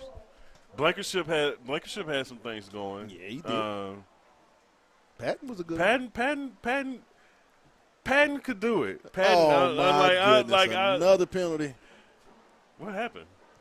Oh, boy. Did they call a personal foul on him hitting the quarterback? Because it was an How is option that play. Is that two of them? Or did they hit him out of bounds? I don't know. A 30-yard penalty? Man, Where they do that at? these dudes don't even. Man, they have caused so many personal foul penalties on Fayetteville tonight. I mean, it's ungodly. You know, Patton had some good offenses. He could scheme up really nice. Zach Clark. Yeah, he had Zach Clark for a year. You had Coach Harrelson. You had Coach Davies. Jared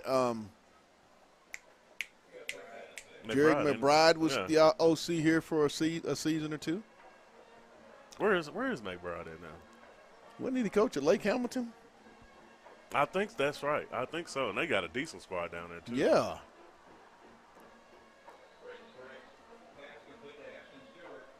Stewart on the catch. Brought down. Thomas and Tidwell. Brings up 3rd and 2. At the Fayetteville 19-yard line. 7-17. Off the right side, he'll pick up the first down. Smith will get it down to the 16-yard line. 56-21 Fayetteville.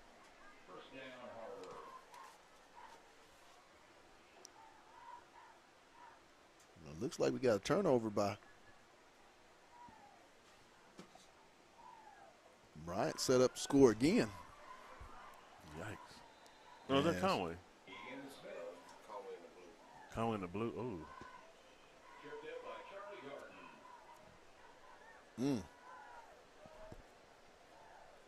They're making a statement tonight. They definitely are. They score here. That is a big-time statement. Woo. That's 50 20 piece. points right there. That's a 50 piece. With the away team, too. That is something right there. Looks like the Wampus Cats of Conway will be making their way to Fayetteville if Fayetteville can hold serve. Touchdown, Har-ber. Always give up a late touchdown when you put in the guys that are just gaining the confidence. Yeah. Well, you know, this whenever you can, you know what I mean, play your younger guys. You know, that's just something that, you know, you just gain experience. That's a lot of what's transpired with this team. Now is that that team 2 years ago got a lot of these sophomores on the field, a lot of the juniors, that seniors. Well, they scored again. 51-33. Bryant. Woo. That's game. That did it. Man, that's game. That's 2 minutes left. It's over. Yeah, it's over with. They made the statement. Conway will get the 2 seed in the Central. So if they hold serve and the Bulldogs hold serve, we'll meet here in the state semifinals. Be the 4th trip, the 3rd playoff trip for Conway here in the last 3 years. They make their way to Fayetteville. Twice in the semis. Whoa. Donovan Molo will come in here 1-2 in games played at Fayetteville High School. And then his career. Guys, I think Fayetteville is just the difference, number 5.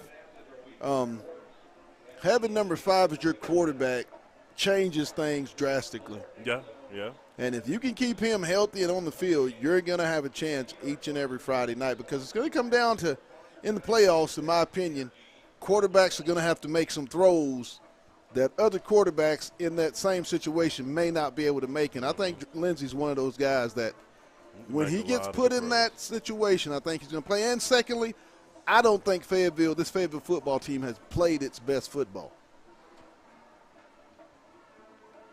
Pooch kick. It's going to go out of bounds. Yeah, Pat, I'm right there with you. They've been able to piece together throughout games, good stretches. Right. And sometimes really great stretches to where, you wonder when they're going to stop scoring. But also, they have, lull you to sleep for a first half like they did tonight.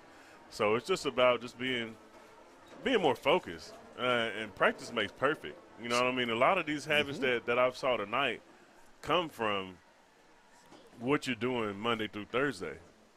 So we'll be here 2 weeks from tonight for the state quarterfinal matchup. We will not play, as Fayetteville will have an off week next week. They get a bye in the first round of the state playoffs.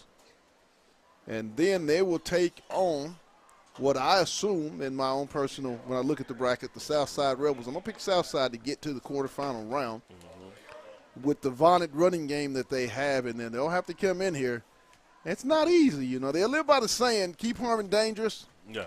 It definitely is staying dangerous. Yeah. And I look like a quick rundown. I guess Fayetteville's 1, Benville's 2, Benville West 3, Rogers is 4, Southside's 5, and Har-ber will take that final spot. What is that score? The final score is in the 7A West. You double check here.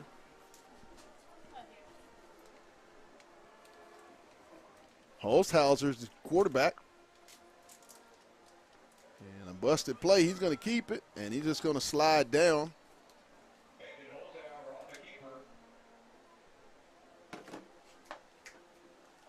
Two minutes and 23 seconds left in the ball game. 56-28, Fayetteville.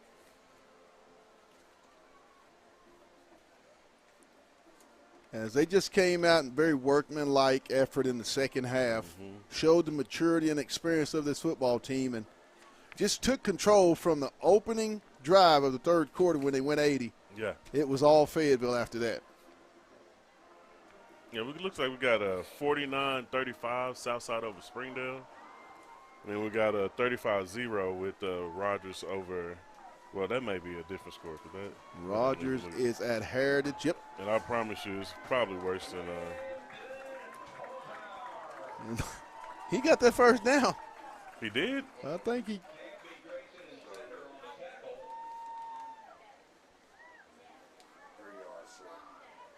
He was carrying some people. If not, he made it close. Bring up fourth down. As the punt team will come out. It looked like Rogers finished them off 41-0. Oof. Finished off Heritage. Oof. Yeah, and that's all set. It looks like on the central side, we got 1 Bryant, 2 Conway, 3 would be Cabot. 4 would be Jonesboro. And North Little Rock 5. And then 6 would probably be Southwest. Ooh. I think Southwest beat Northside. Central. You think Northside gets in? Well, I think it's down. Southwest and Northside actually playing each other tonight. And Northside beats Central, so if Northside beats Southwest, they would get that 6th seed. Oh, my goodness. I think Southwest beat Central as well. So whoever wins that game is in. And whoever loses is out. Old Darrell Patton may be in the playoffs. Man, that is that man right there. You know how to go. So when you think about it, look at the schedule of Fayetteville, the playoff teams that they played that will be in this year's state playoffs. Cabot, North Little Rock, a possible North Side, West, Rogers, South Side, Har-ber, and Bentonville. So all but one opponent. And Northside will be taking that spot. Okay, Northside did get it, huh? Yeah, it was. I just looked at it. It was 34-6. They made the playoffs. Good job. So outside of 9 of the 10 opponents that Fayetteville would have played this year will be playing in this year's state playoffs.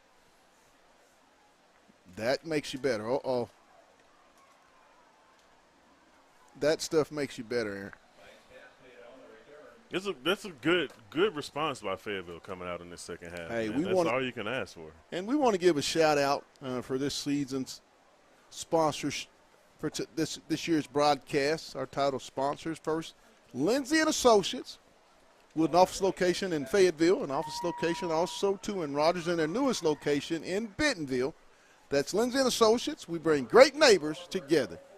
It's also brought to you by Fayetteville Glass. They're at 1725 College Avenue.